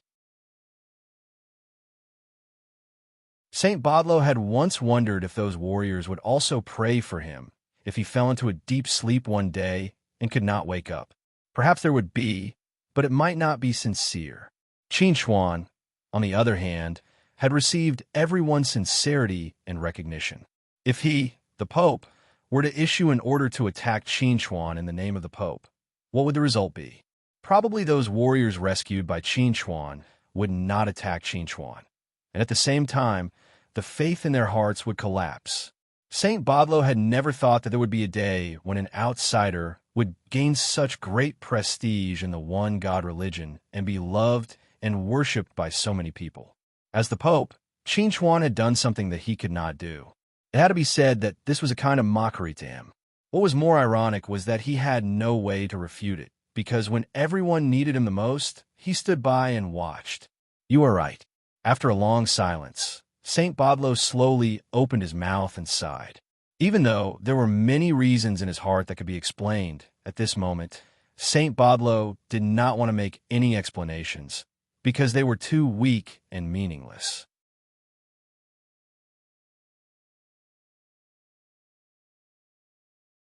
Chapter 1262. When Chuan heard Saint Bodlo admit that he was right, he sneered again and said, "It seems that you are not completely bad. At least you dare to admit your mistakes. You can still be saved." Archbishop Ethan, who was standing at the side, said coldly, "Chuan, don't go too far. Now, the Pope is already a supreme existence in the tribulation stage. If it weren't for the fact that you saved so many soldiers of the one God religion, even if the Pope killed you with one palm, no one would be able to blame the Pope for your tone just now." Ethan was furious. He really didn't understand why Saint Bodlo would allow Chuan to mock him like this. "You're anxious, you're anxious." Chuan looked at Ethan with a playful smile on his face. A corner dog will jump over a wall. Ethan was furious when he heard Chuan's words. Just as he was about to flare up, Saint Bodlo sealed his mouth and waved his hand, sending him thousands of miles away. After sending Ethan away, Saint Baudelaire sighed and said to Qin Xuan, "What you said is right. I can understand your feelings. I met you today to express my gratitude to you in person. Everyone in the One God sect owes you a favor." Qin Xuan shook his head and said, "You don't owe me. You owe the dead soldiers." Qin Xuan then turned around and said, "If there's nothing else, I'll take my leave." Saint Baudelaire looked at Qin Xuan's back and said, "This time, I won't run away. I will appear on the battlefield as the vanguard to fight against the demons and Zerg." Qin Xuan didn't even turn his head and said, "This is your own business. You don't need to explain it to me." After Qin Xuan left, Ethan also returned from thousands of miles away. He looked at Saint Baudelaire and asked in confusion, "Pope, why didn't you tell him that you didn't do nothing? You and the Divine Lord helped the relatives of the soldiers who died in the front line. Isn't this a good thing worth publicizing?" Upon hearing this, Saint Baudelaire slowly turned his head to look at Ethan and said indifferently, "As an outsider, Qin Xuan can risk his life and sacrifice himself to rescue the soldiers of the One God religion. As the Pope of the One God religion, I've done something. What's there to publicize?" Ethan was stunned by Saint Baudelaire's words. After Qin Xuan left the camp of the One God sect, he went to the Tian people's camp to meet the Tian people's higher-ups.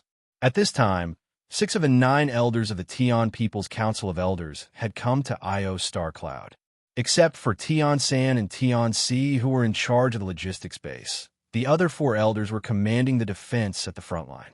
Seeing Qin Xuan's arrival, Tian San said to Qin Xuan, "We've learned about what happened at the front line of the Deus Cluster. You're really amazing. You deserve to be called selfless." Qin Xuan waved his hand and said, "Don't flatter me, third elder." Qin Xuan sat down and asked Tian San, "Third elder, how many tribulation stage powerhouses do we have at the front line?"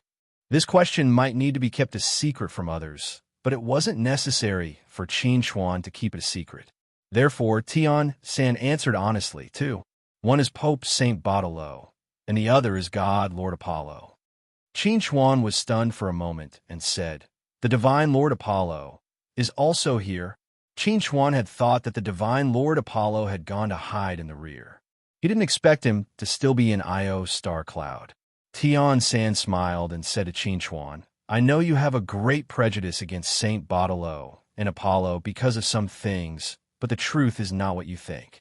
When Saint Baudelaire and Apollo came to Io Star Cloud, they brought with them nearly 2 billion people of the Deus Cluster. Most of these people are relatives of the soldiers who sacrificed at the front line." Qin Xuan was stunned for a moment after hearing Tian San's words. There was actually such a thing? But why didn't Saint Baudelaire tell him before? Tian San knew that Qin Xuan had gone to see Saint Baudelaire before. He said to Qin Xuan, "There are some things that he doesn't want to say, so he can only let others do it." Qin Xuan was silent for a moment and said, "My attitude towards him was a little bad just now." Tian San laughed and said, "Just because you save hundreds of millions of soldiers of the One God sect at the front line, even if you pointed at Saint Baudelaire's nose and scolded him, he couldn't say anything bad about you, let alone get angry at you."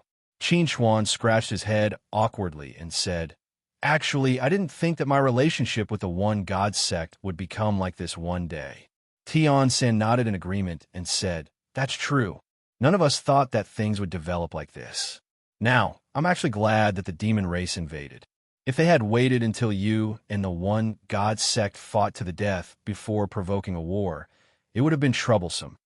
Qin Xuan asked Tian San, "How many supreme existences of the tribulation stage do the demon race have now?" Prince Forio of the demon race, Guru Zerg, and Marshal Fededic of the Void Empire. Tian San said to Qin Xuan, "The supreme existences of the Tian people at the tribulation stage did not come here. Instead, they are guarding the Rocky Star. No matter what, the rear cannot be messed up." Qin Xuan nodded and agreed with the Tian people's approach. Now that the Deus Cluster had fallen, the Ion Nebula, as the gateway to the Celestial Cluster, was bound to be attacked by the demon race. If Zerg killed his way into the celestial cluster from the border of the Rocky Star at this time, it would be terrible. Therefore, they had to focus on guarding the Rocky Star. Now, how's our combat strength in the Ion Nebula? Qin Chuan was a little curious and asked, is there any new information from the demon race? Tian San replied, we have now formed a coalition army. All the forces are mobilizing their forces to the Ion Nebula. I estimate that in a month's time, the Ion Nebula's military strength will reach more than 3 billion. At this point, Tian San paused for a moment before continuing. As for the insectoids, their 200 million strong army is still there, and they haven't lost much. In addition to the fleet that sneaked into the Godstar cluster, the insectoids should have around 300 million strong army. As for the demon race, nearly 1 billion troops have already rushed out of the Deus cluster. It is said that the demon race will mobilize more than 2 billion troops to enter the Deus cluster later. In the front, the difference between our military strength and theirs is not much. Qin Chuan thought for a moment and said, but in terms of combat strength, there should be a big difference. Hearing Qin Chuan's words, Tian San glanced at him and asked, why do you say that? Qin Chuan looked at Tian San and said seriously, those people only agreed to form a coalition army because of Zerg's sudden attack. Not to mention the combat strength of the troops they transferred. At the very least, their morale is a big problem.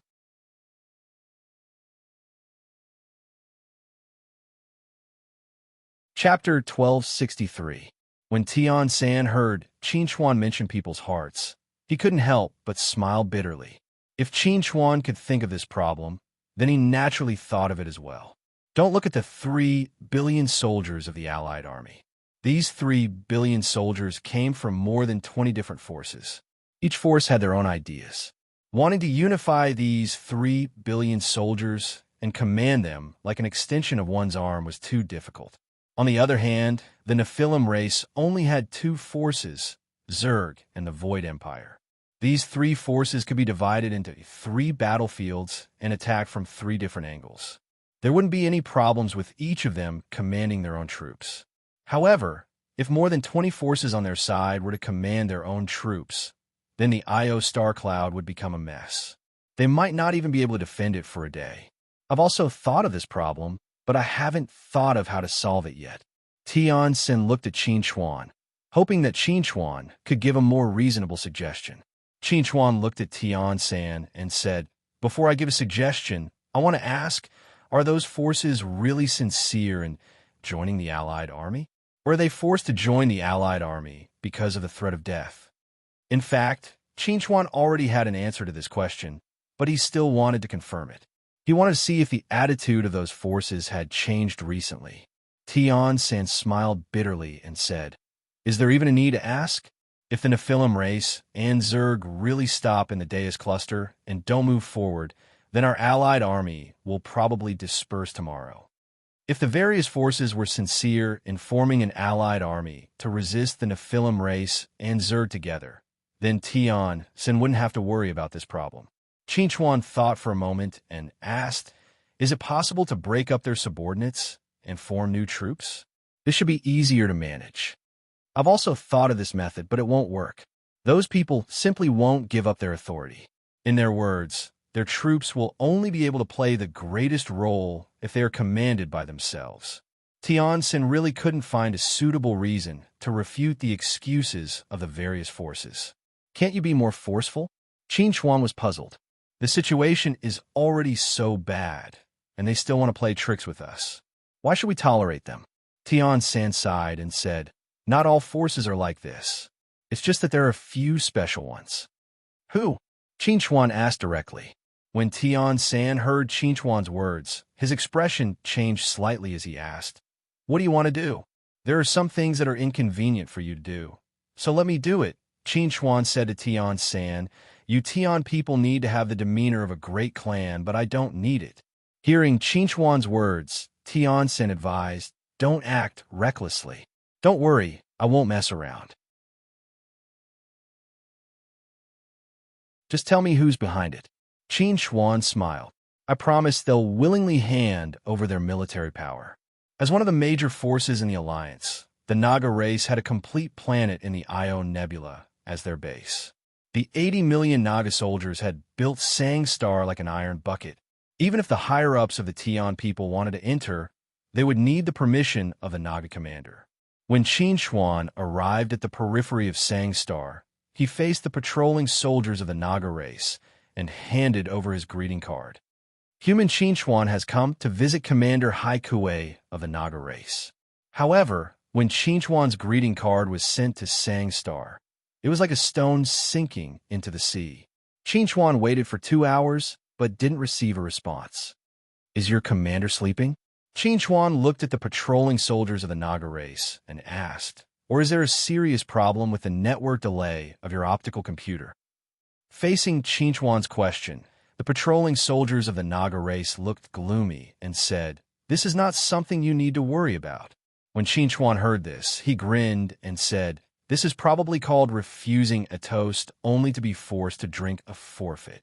Before his voice fell, Qin Xuan's figure had already disappeared. The patrolling soldiers of the Naga race were stunned for a moment before their faces changed. They immediately reported, Qin Xuan has disappeared. He forced his way in. When this information was sent to Hai Kuei's face changed slightly. He said to Hai Luo, who was sitting to the side, Qin Xuan broke in. Hai Luo coldly snorted and said, if he really dares to break in, then we will directly take action and kill him for trespassing. Hai Kuei frowned slightly and said, isn't this a bit too much? Hai Kuei was still aware of some of the things Qin Xuan had done at the front lines of the Deus cluster. If they killed Qin Xuan just like that, it would inevitably cause some criticism. Hai Luo looked at Hai Kuei and said in a deep voice, big brother, back then, Qin Xuan humiliated me in public. He humiliated our entire Naga race. We have to vent this anger. What nonsense are you talking about? At this moment, a low voice sounded in the hall. Qin Xuan had unknowingly entered the hall and stood in front of Hai Kuei and Hai Luo. Seeing Qin Xuan suddenly appear, Hai Kuei and Hai Luo were shocked. Just as they were about to speak, Qin Xuan beat them to it and said, when I attacked you, it was because you attacked me first. I was just defending myself. After you lost, I didn't cause any trouble for you. That matter has long since passed for me. I didn't expect you to still remember it and want to kill me. Hearing Qin Xuan's words, Hai Kuei immediately said, Qin Xuan, you misunderstood. Commander Hai Kuei of the Naga race, right? Qin Xuan looked at Hai Kuei and smiled. I have never humiliated the Naga race. Moreover, I feel that a brainless thing like Hai Luo has no right to represent the Naga race. Qin Xuan, you have gone too far. Hai Luo couldn't bear it anymore. He immediately raised his hand to attack Qin Xuan. However, his attack was like child's play in front of Qin Xuan. He could easily resolve it. At the same time, Qin Xuan used a space imprisonment technique to imprison Hai Luo. Then, he said to Hai Kuei, Commander, this is a personal grudge between me and him. Please don't interfere. Qin Xuan, Hai Kuei wanted to stop Qin Xuan, but Qin Xuan had already used a space travel technique to leave. He didn't give Hai Kuei a chance to speak at all. Seeing Qin Xuan take Hai Luo away, Hai Kuei's face became extremely ugly. He immediately contacted Tian San, wanting Tian San to protect Hai Luo.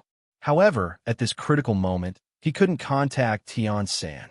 At the same time, Lu Zi sent invitations in Qin Xuan's name to the Bronze Race, the Big Stone Race, the Rain Race, and the Oil Race. She invited the commanders of these races to attend a banquet on Riyah. Qin Xuan's reputation was widespread. In the face of Qin Xuan's invitation, the commanders of the various races didn't refuse. They all agreed to attend the banquet on Riyah. They wanted to see the new leader of the human race.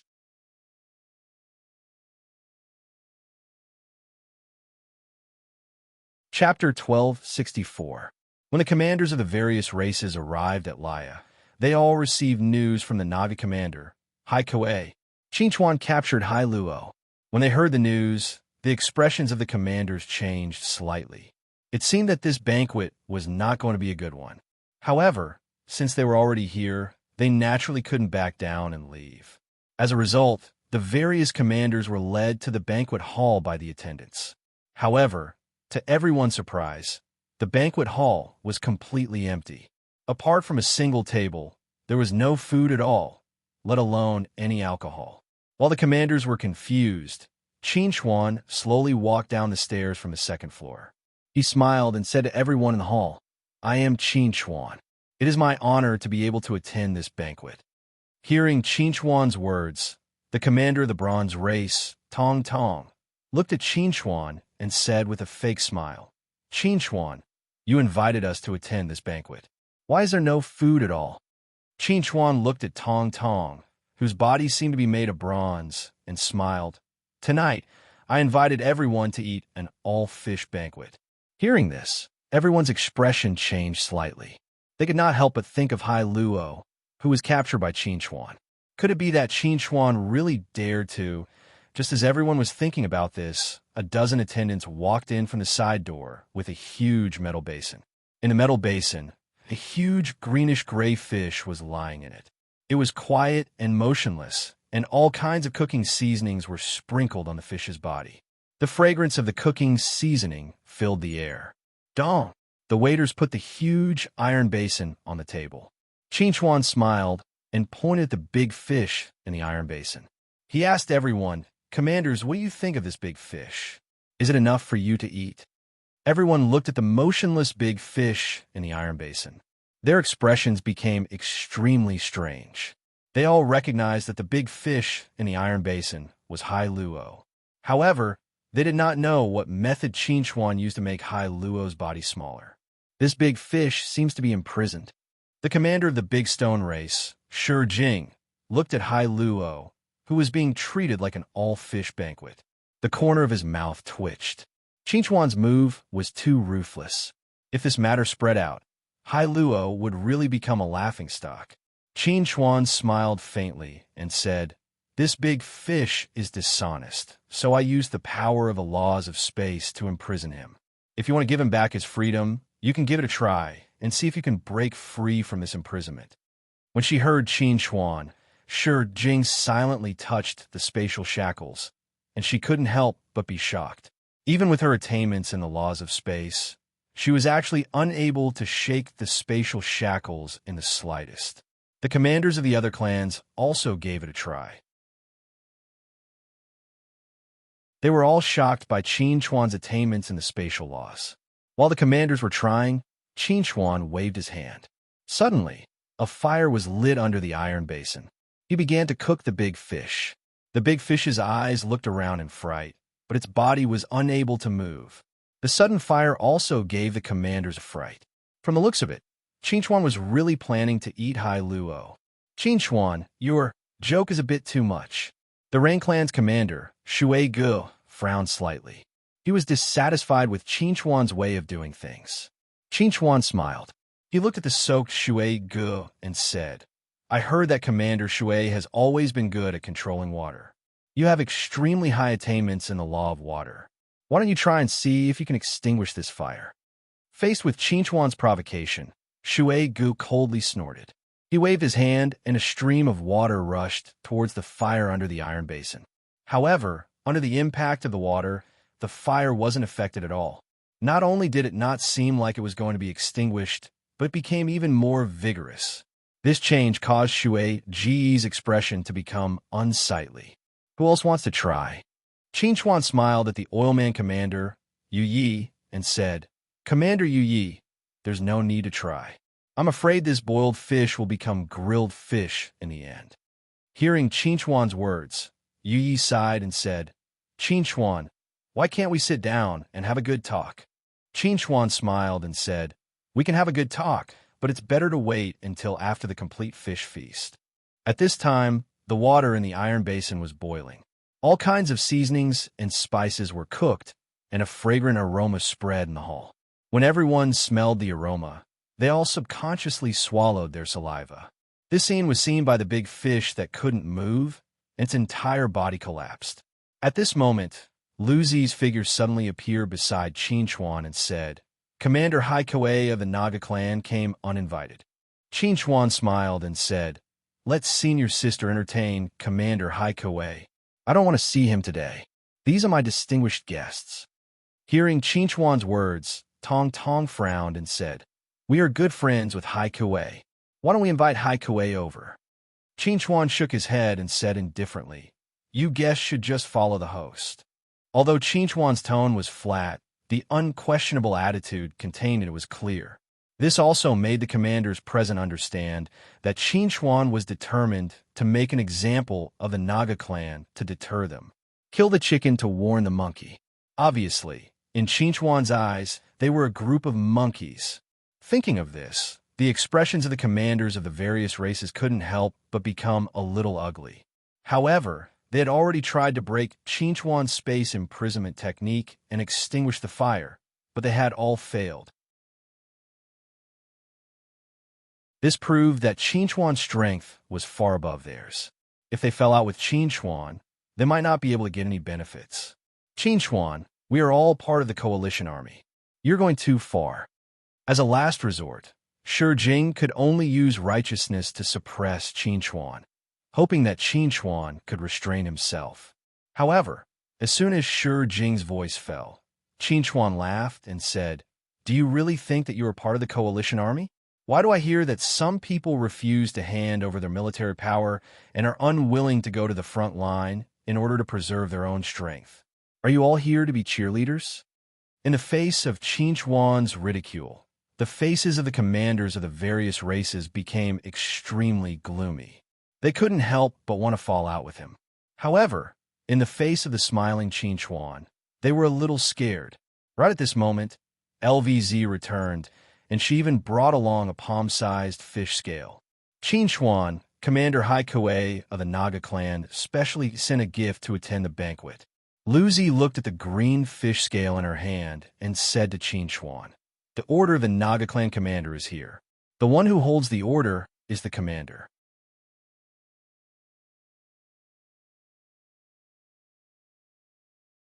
Chapter 1265.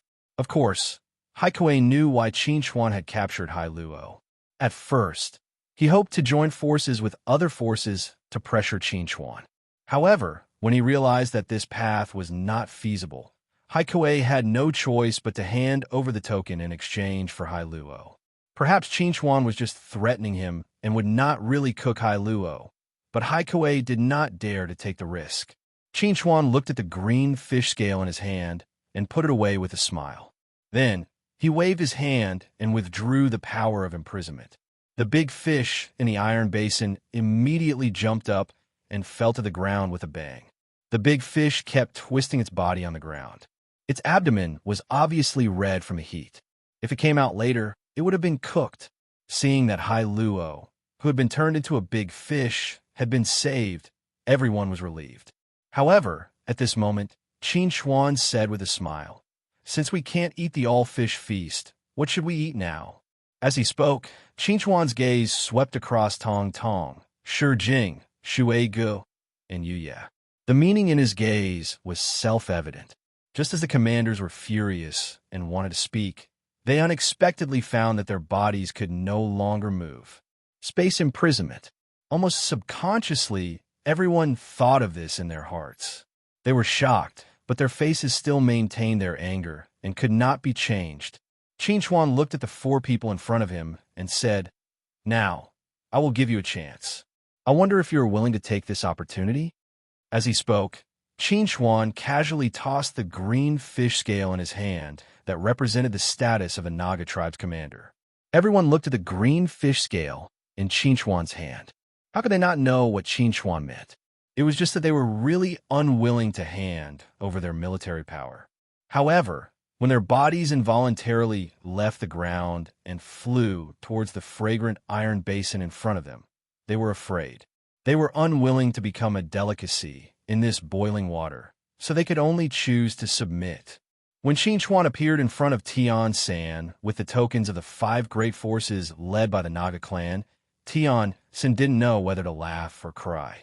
The Naga race has 80 million soldiers. The Rain clan has 100 million soldiers. The Stone tribe has 100 million soldiers. The Oil tribe has 80 million soldiers, and the Bronze tribe has 120 million soldiers. Qin Chuan casually threw the tokens of the 5 forces in front of Tian San with a calm expression. With the surrender of these 5 forces, the other forces would most likely obediently hand over their tokens and forces and would no longer put up any resistance. Tian San looked at the token in front of him and said to Qin Chuan, "I'm afraid your all-fish feast will scare them to death. If they don't hand over their military power and the token, will you really dare to take action?" Qin Chuan chuckled and said, "Unfortunately, they didn't dare to gamble and chose to hand over their authority. I'm impressed. I'm impressed." Tian San really admired Qin Chuan for daring to do so.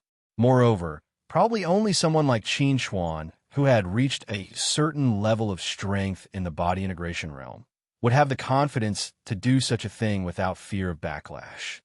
"I've already taken care of the most difficult thorn for you. The rest is up to you." If Tian San couldn't even take care of the remaining small and medium-sized forces, then Qin Chuan would really despise Tian San. "Don't worry, leave the rest to me." Tian San was in high spirits. "As long as we can put everyone's strength in one place, we can definitely defeat the enemy." After a brief chat with Tian San, Qin Chuan left the Tian people's camp and returned to Riastar. When Qin Chuan returned to Riastar, he happened to see a carrier-class spaceship landing at Riastar's interstellar port. The carrier-class spaceship was called the Princess, which Qin Chuan had ridden before. It was Sharmilla's ride. "Boss!" A burst of excited shouts came from the deck of the Princess. Chun Changxing flew to Qin Chuan with a smile and gave Qin Chuan a big hug. "Boss, I missed you so much." Qin Chuan sensed Chun Changxing's aura and said in surprise, "You've already reached the Dongshu stage?" Chun Changxing, who was already at the early Dongshu stage, nodded vigorously and said, "Yes, I'm now a powerful cultivator at the early Dongshu stage, ha ha ha." Qin Chuan was very surprised. It had only been half a year since Chun Changxing left the land of exile and came to the outside world, but Chun Changxing had already reached the early Dongshu stage. This speed was even faster than his own at the beginning. Yao Rao, who was standing to the side, smiled and said, "I'm also at the Dongshu stage." Hearing this, Qin Chuan subconsciously sensed Yao Rao's aura and was shocked to find that Yao Rao was already at the middle Dongshu stage, even higher than Chun Changxing. "How did you do it?" Qin Chuan was very puzzled. Whether it was Chun Changxing or Yao Rao, their cultivation speed was really too fast. "Actually, I have to thank you for being able to reach the middle Dongshu stage so quickly." Yao Rao looked at Qin Chuan and said, "Do you still remember that phoenix feather you gave me in the unfettered secret territory? I obtained the phoenix true blood and phoenix inheritance from it." Before leaving the land of exile, Yao Rao's bloodline had already undergone transformation and evolution. But because of the suppression of the special world law of the land of exile, her strength had always been suppressed. Now that she came to the outside world, her strength was no longer suppressed, so her strength had advanced by leaps and bounds. It could be said that she had accumulated a lot of strength.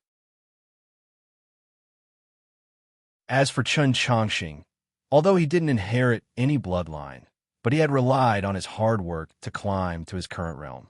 The sweat he had paid was absolutely the most among all of them. "We heard that you were injured, very seriously." Yao Rao looked at Qin Chuan and asked, "Is it serious?" Qin Chuan shook his head and said, "Thank you for your concern, but I am already fine. This is for you." Yao Rao handed over a small bottle to Qin Chuan.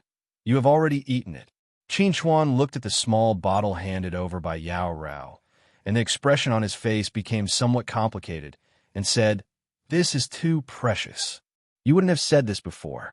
Yao Rao casually threw the small bottle to Qin Chuan and said, "Take this as a thank you gift for leading our demon race to return to the universe and protecting our demon race's smooth development." Qin Chuan caught the small bottle and seriously said to Yao Rao, "Thank you." "No need to thank me. We are friends." Yao Rao smiled and said, "Also, this time we have brought a total of 40 million people from both demon and human race." Qin Chuan was somewhat surprised hearing this and said, "Why did you bring so many people?" Yao Rao deeply looked at Qin Chuan and said, "Everyone signed up voluntarily. We didn't force you. You have already done enough. We don't have any reason to make you bleed and sacrifice in front of us. If we don't experience some wind and rain, then we will be like flowers in a greenhouse. How can we truly grow up?"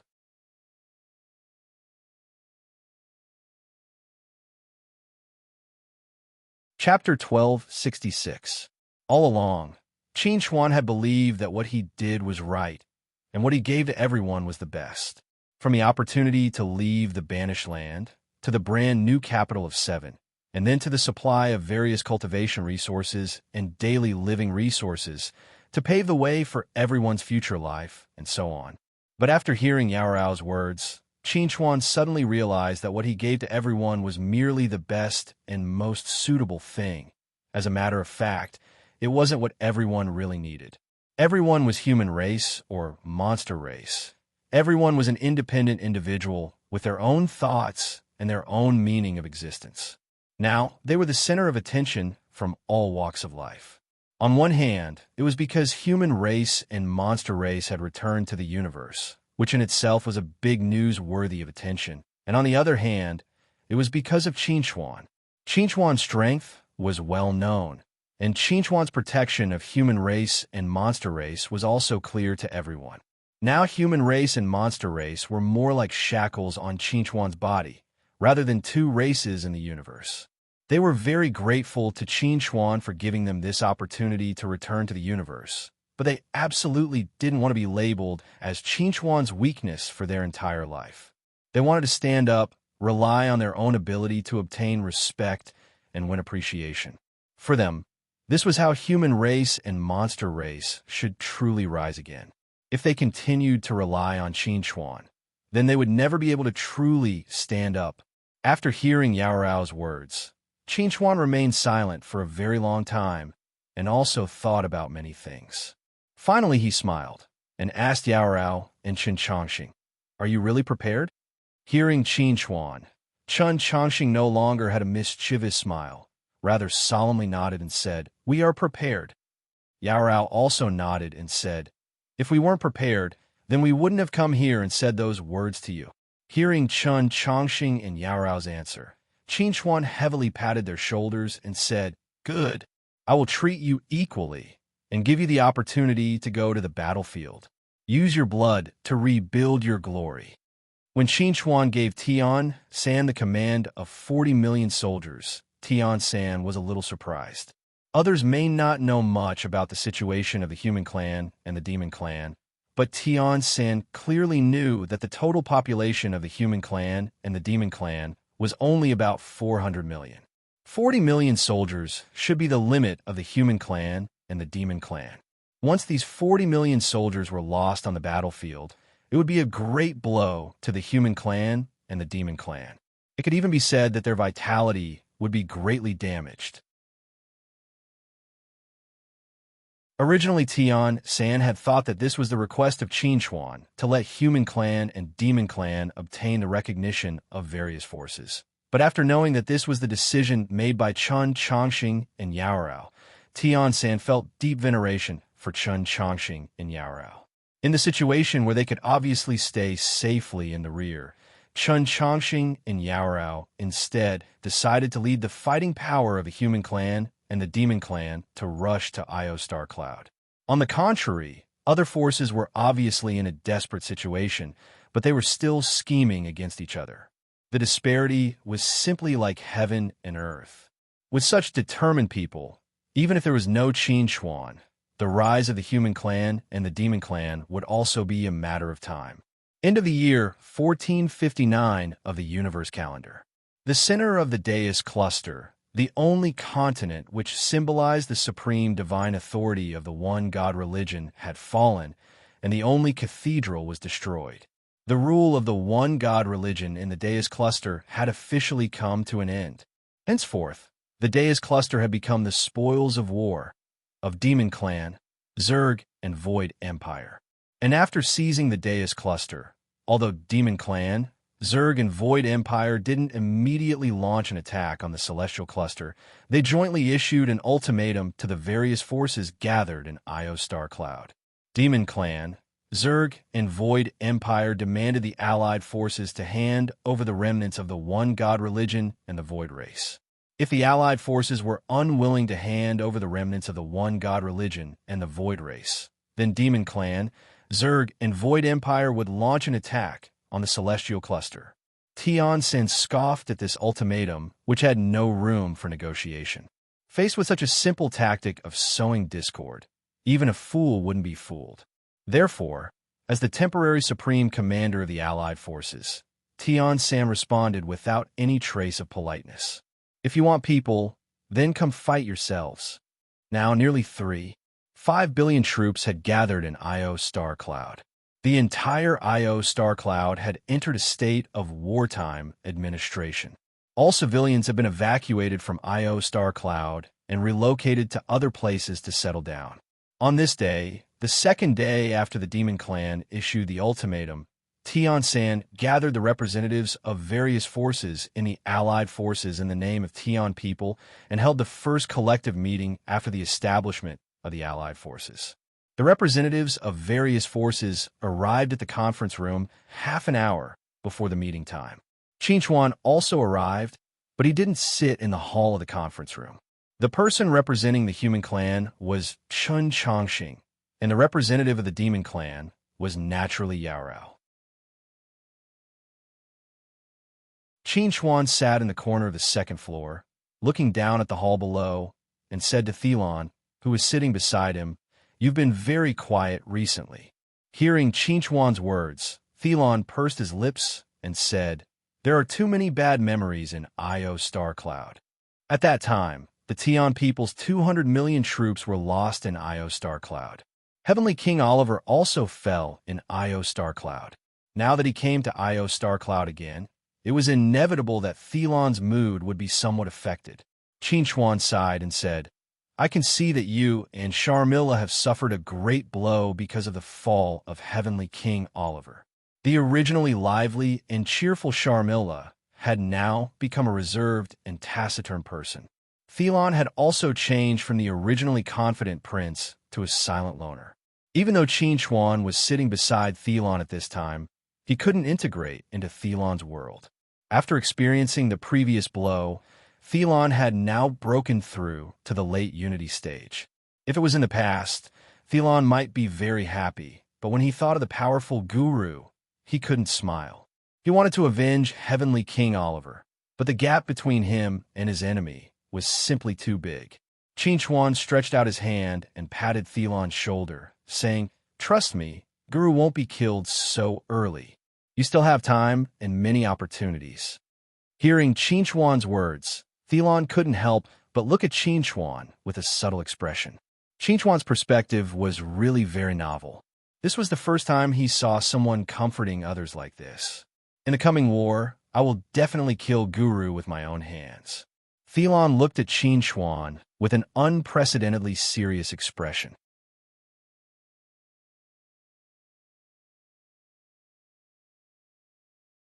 Chapter 1267. The moderately sized conference hall was filled with representatives from 176 different forces.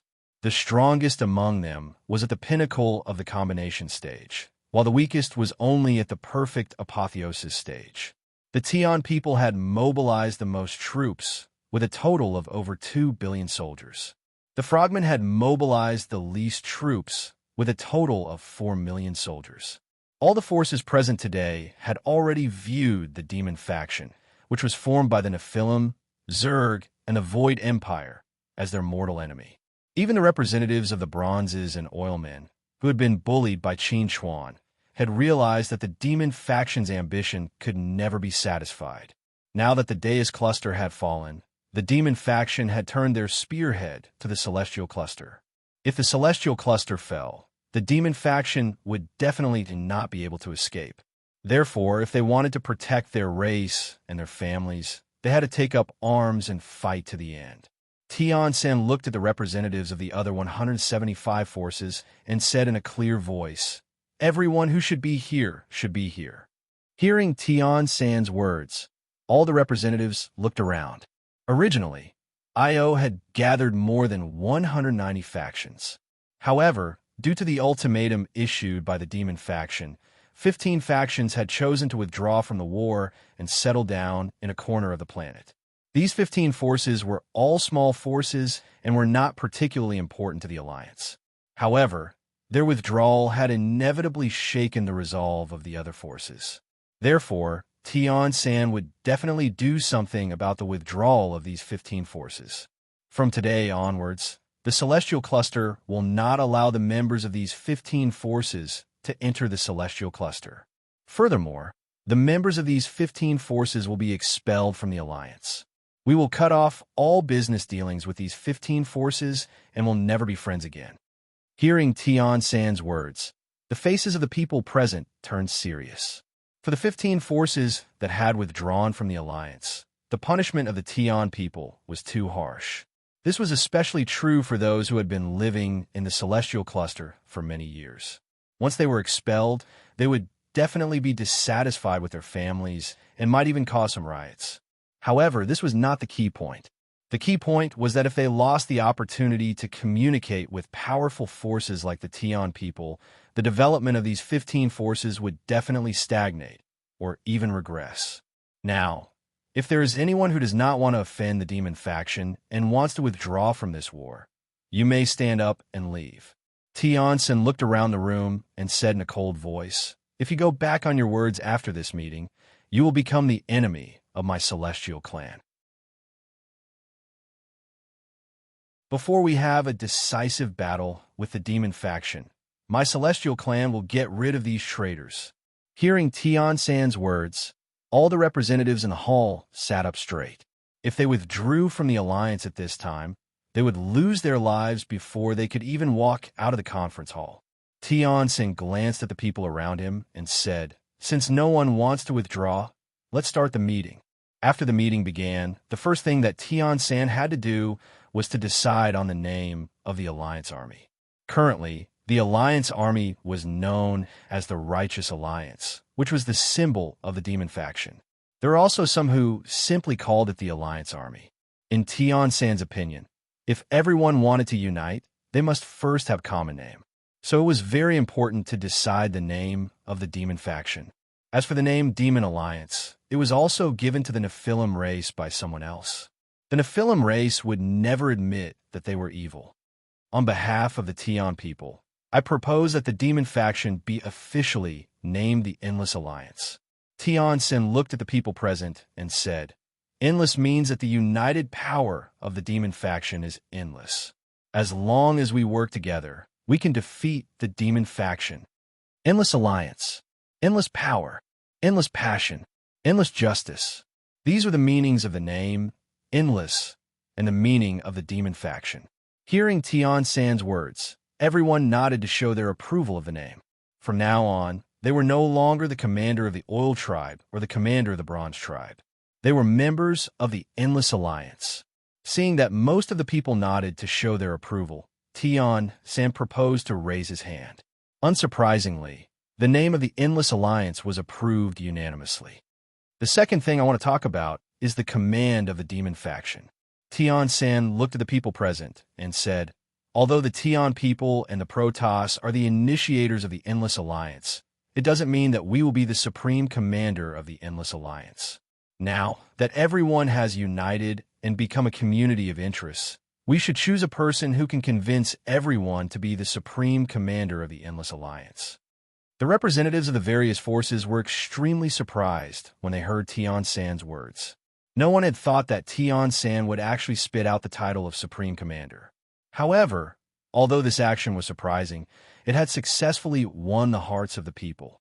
If the Tian people could directly decide the Supreme Commander, it would be very difficult for these people to find a sense of belonging in the Endless Alliance.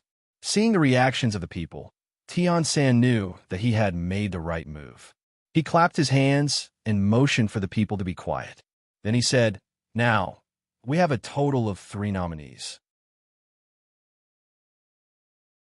The first one is me, Tian San, the third elder of the Tian people's elder compound. I am at the peak of the combination realm. The people were not surprised by Tian San's nomination. After all, Tian San was the representative of the Tian people. More than half of the troops in the Endless Alliance came from the Tian people. Tian San deserved to be nominated. The second nominee is Pope Baudelo of the One God religion.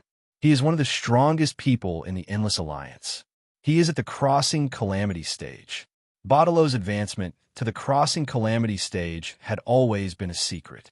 Now that it was exposed, everyone was very shocked, and there was an uproar. However, as a veteran powerhouse, the matter of Baudelo's advancement to the Crossing Calamity stage was still under investigation. Well, everyone be quiet, Tian San said to the people. The third nominee is the commander of the Desolate Tribe, Huang Feng. As a tyrant second only to the top 10 ancient tribes, the Desolate Tribe was the first force to contact the Tian people and was willing to join the Endless Alliance. It had always been a staunch pro-war faction. As the commander of the Desolate Tribe and an overlord at the peak of the Combination Realm, Huang Feng deserved to be nominated. Regarding this, the representatives of the various forces were not surprised. After all, the Desolate Tribe was very strong. This time, in order to fight against the demon faction, they had sent 300 million soldiers and 12 overlords at the Combination Realm. The fact that Huang Feng could get a nomination showed that the Endless Alliance was a fair and just organization. This time, the representatives of the various forces felt a sense of belonging to the Endless Alliance.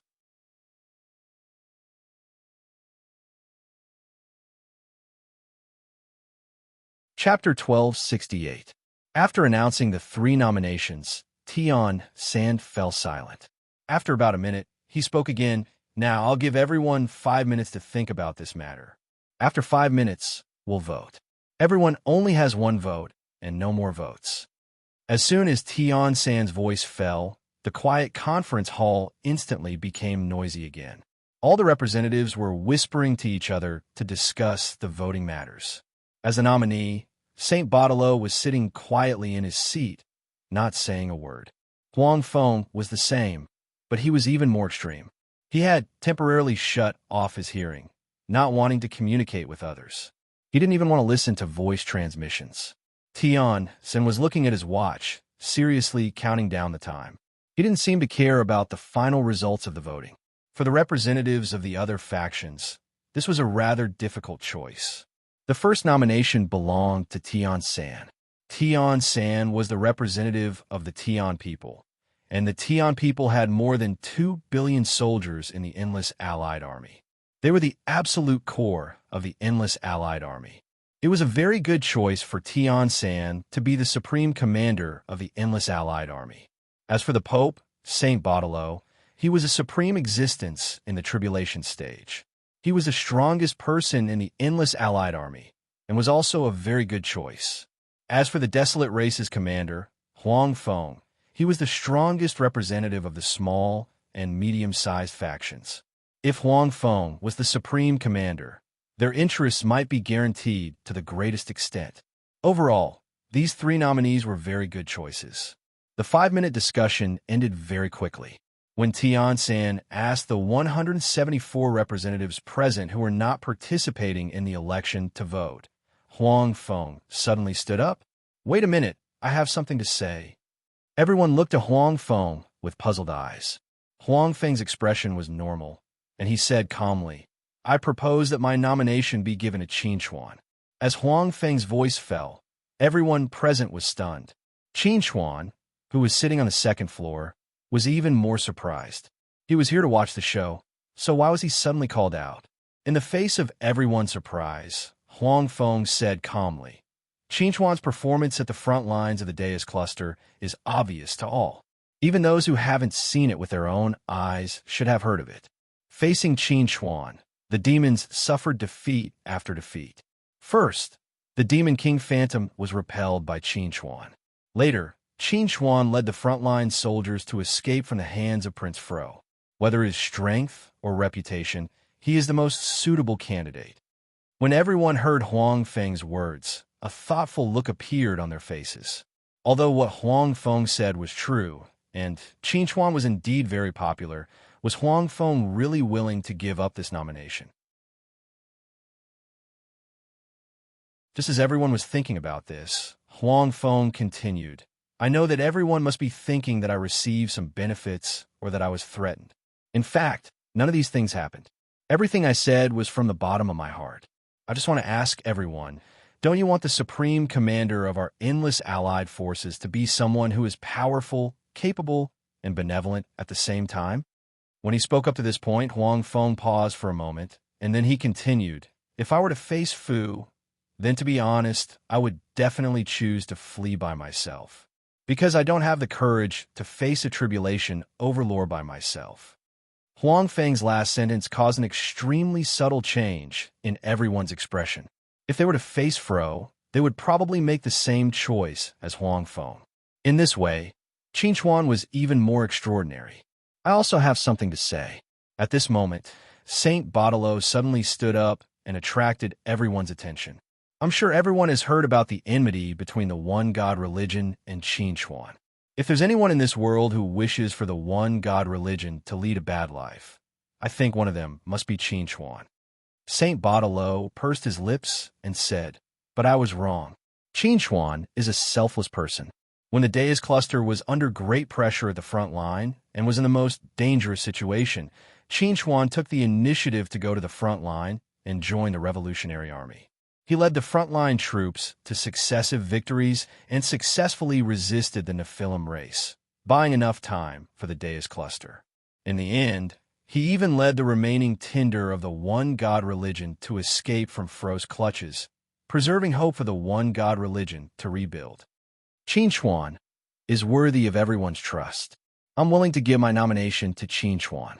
When everyone heard Saint Baudelaire's words, their expressions became extremely interesting. No one expected that a person who had not appeared in the nomination list would be recommended by two nominees in succession. In that case, isn't it inappropriate for me to monopolize this nomination? Tian San chuckled and said to everyone, the Pope and Huang Feng are right. Everyone has seen Qin Chuan's performance. What do you think about Qin Chuan being the supreme commander of our endless allied forces? As Tian San's voice fell, two loud voices of approval sounded at the scene. I agree. Qin Chuan raised his arm high, showing great enthusiasm. Yao Rao said, faintly, in terms of strength, wisdom, and human nature, Qin Chuan is the most suitable candidate. My monster race second the motion. Saint Baudelaire smiled and said, the one-God religion second the motion. The desolate race second the motion. The Tian people second the motion. The Naga race second the motion. The Bronze race second the motion. As more and more voices of approval sounded, the majority of the forces present expressed their approval for Qin Chuan to be the supreme commander of the front line. 176 votes, all passed. Hey, did you ask for my opinion? Qin Chuan sat on the railing on the second floor, scratching his head, not knowing whether to laugh or cry. It wasn't that he was taking advantage of the situation, but that when these people made this decision, they didn't ask for his opinion at all. Tian Sin looked up at Qin Chuan, chuckled, and said, Qin Chuan. No, now I should call you Marshal Qin. Marshal Qin, do you have anything to say? Facing everyone's gazes, Qin Chuan smiled and said, I just want to know if all of you are sincere in wanting me to be the supreme commander. Let me say this first, if anyone disobeys my orders and goes against me, I will be punished by military law. In other words, before I make a major mistake, you are not qualified to question any of my decisions. If you don't say anything, I will take it as your consent. The response to Qin Chuan was a long silence. Everyone tacitly agreed with Qin Chuan's words. Seeing this, Qin Chuan grinned and said, then from now on, I am your Marshal Qin.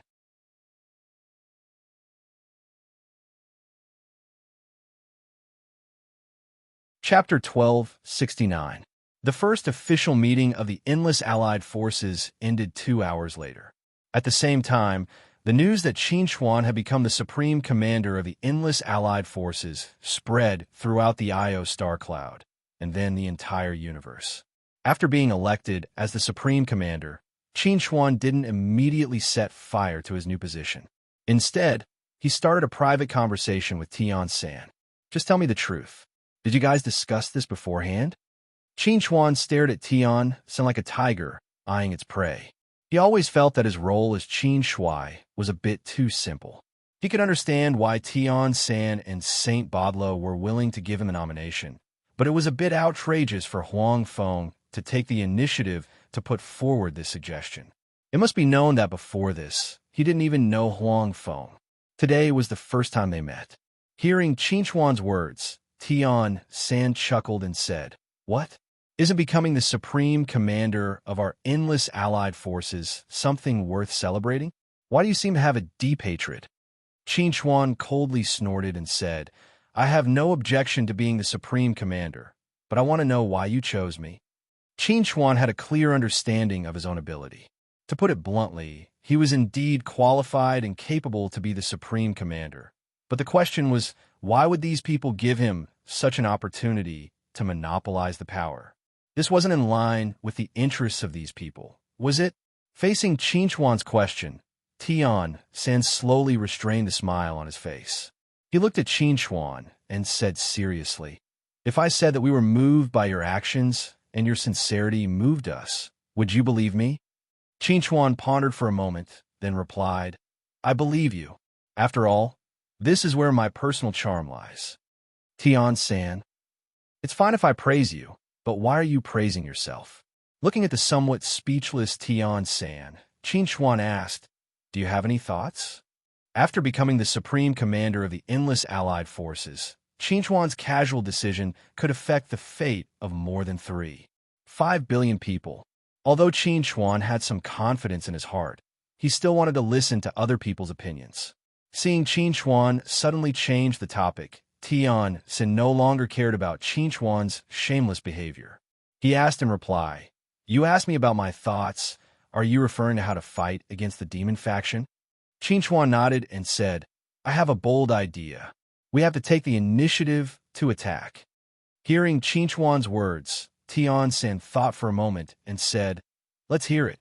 Hearing this, Qin Xuan said to Tian San, "The demon faction hasn't launched an attack on us immediately because they need time to digest the benefits they have just received.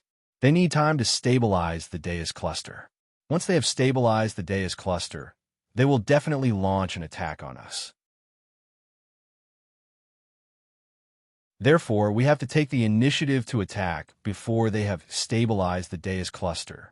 The Deus cluster was vast, with 18 nebulas and thousands of galaxies of various sizes.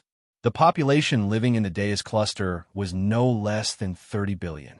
After experiencing repeated wars, more than 20 billion people were still alive. On the other hand, the demon faction only had about 3 billion soldiers in the Deus cluster. Suppressing the entire Deus cluster would be a more troublesome matter.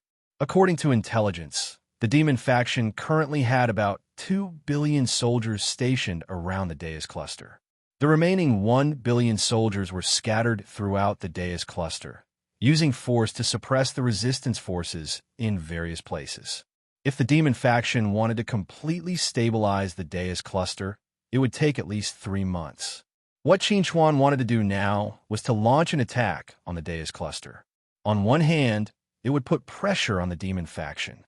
On the other hand, it would send a message to the Deus cluster citizens that they had never given up on the Deus cluster. Hearing Qin Xuan's analysis, Tian San nodded and said, "Your suggestion is indeed good and very feasible. However, you don't need to ask for our opinion. You are the supreme commander of the endless allied army and our Marshal Qin. You can make the decision." Qin Xuan smiled and said, "The supreme commander also needs a command center. Why don't I hire you to be my staff?" Tian San laughed heartily and said, "Then we'll accept your offer." At this point, Tian San paused for a moment and then said, "There is one more thing. Galaska of the Void Tribe would like to see you." Qin Xuan raised his eyebrows slightly and said, "Galaska? Where is he?" Before Qin Xuan's voice fell, a tall figure walked out from the dark room behind Tian San and said to Qin Xuan, "I am here." Qin Chuan looked at Galaska, who had suddenly appeared, and said with a smile, "You want to see me? What's the matter?" Galaska looked at Qin Chuan and said with a slightly complicated tone, "I heard about what happened to you.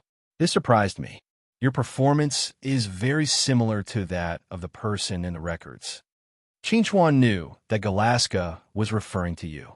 Galaska looked at the silent Qin Chuan and said, "Originally, I thought that you would never be able to catch up to that person. However, your recent performance has completely overturned my understanding of you. Now, I have to admit that I was wrong. You have a chance to catch up to that person." Qin Chuan looked at Galaska curiously and asked, "So, what are you trying to say?" Galaska looked deeply at Qin Chuan and said, "Su Ling wants to see you." Qin Chuan was stunned by Galaska's words. Tian San was also surprised. Su Ling actually wanted to see Qin Chuan? Hasn't he been sleeping all this time? Qin Chuan was very surprised.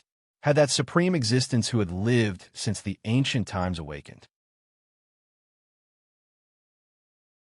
Galaska was silent for a moment and said, "This time, Su Ling forced himself to wake up from his sleep. This is because the loss of his power is getting more and more serious. This means that someone in the rebel army is getting stronger and stronger. Perhaps it won't be long before Su Ling's realm falls back to the tribulation passing stage. If that happens, Su Ling will definitely die." Although supreme existences at the tribulation passing stage had a long lifespan and could live for tens of thousands of years, they would still reach the end of their lifespan. Only when they became supreme existences could they be immortal and indestructible like gods. Originally, Su Ling was indeed immortal and indestructible. However, if his realm fell back to the tribulation passing stage, he would immediately turn into ashes. The fall of Su Ling also meant that a new supreme existence would be born. This new supreme existence would definitely be someone in the rebel army.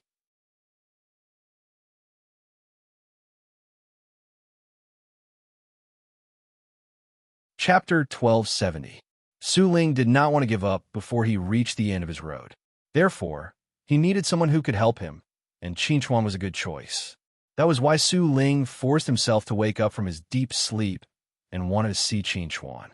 After hearing Galaska's words, Qin Chuan understood Su Ling's intention. He asked curiously, "Why does Su Ling want to see me?" Pope Saint Baudelaire, the Divine Lord, and even the Master of the Tian people, they are all supreme existences in the tribulation realm.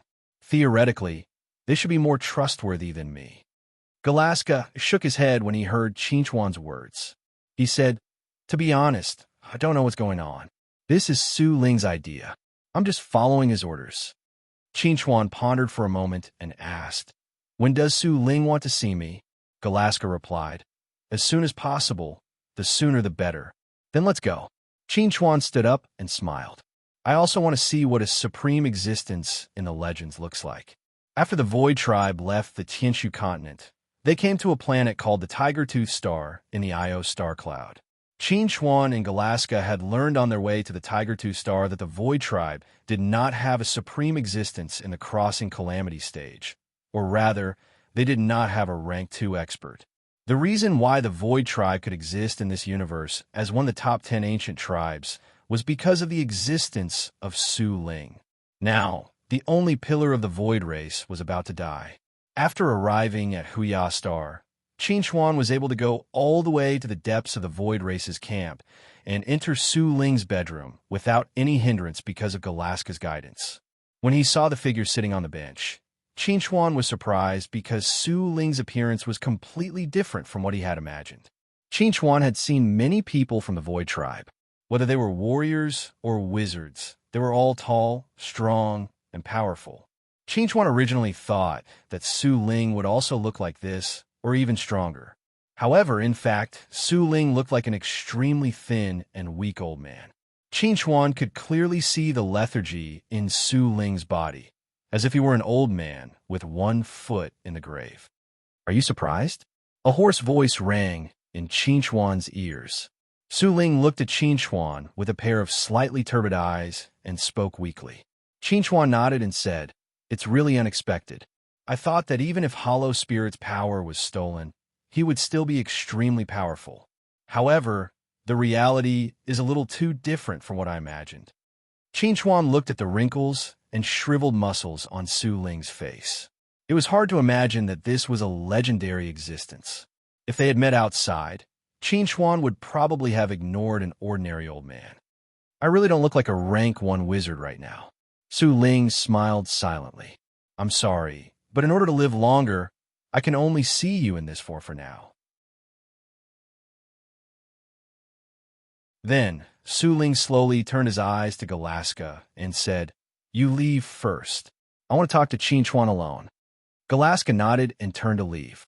After Galaska left, Su Ling looked at Qin Chuan again and sighed. It's good to be young. Hearing Su Ling's words, Qin Chuan suddenly became vigilant.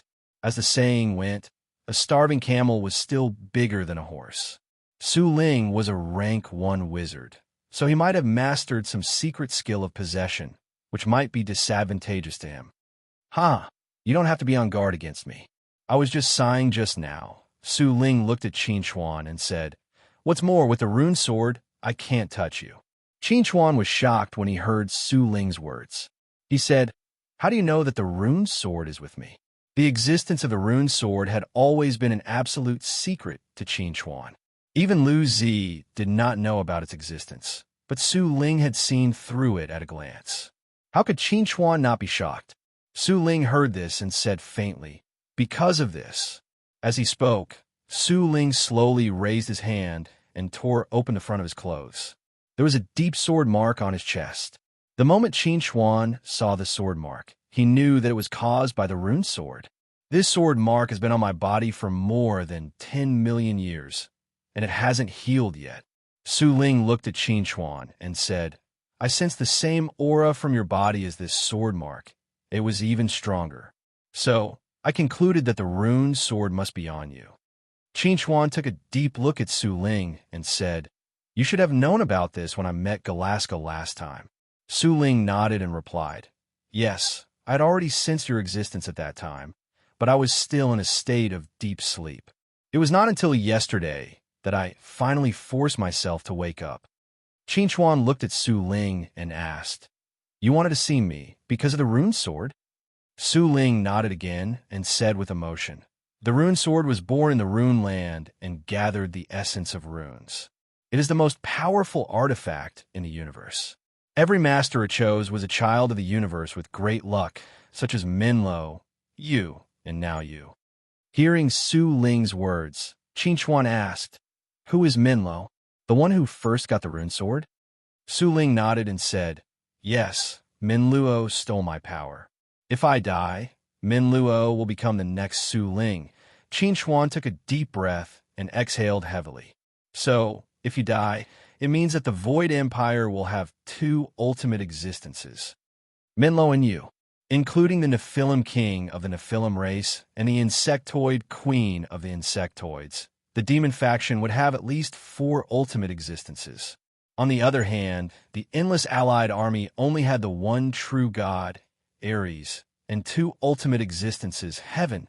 If Su Ling could live, then Minlo would not be able to become the new ultimate existence. In this way, the top combat power of the 2 sides could barely be counted as 3-3, and they would be in a relative balance. Therefore, Su Ling could not die. Su Ling looked at Qin Chuan and said, I want to live longer, and I need your help. Qin Chuan heard this and asked, How can I help you? Su Ling raised his hand and pointed at the sword mark on his chest. It's very simple. Use the rune sword to help me erase the sword mark on my chest. This way, I can live more comfortably. Qin Chuan did not speak, but directly took out the rune sword. You're tuning in to the Warrior Lore YouTube channel. Don't forget to subscribe and join us on this journey to catch the most captivating stories.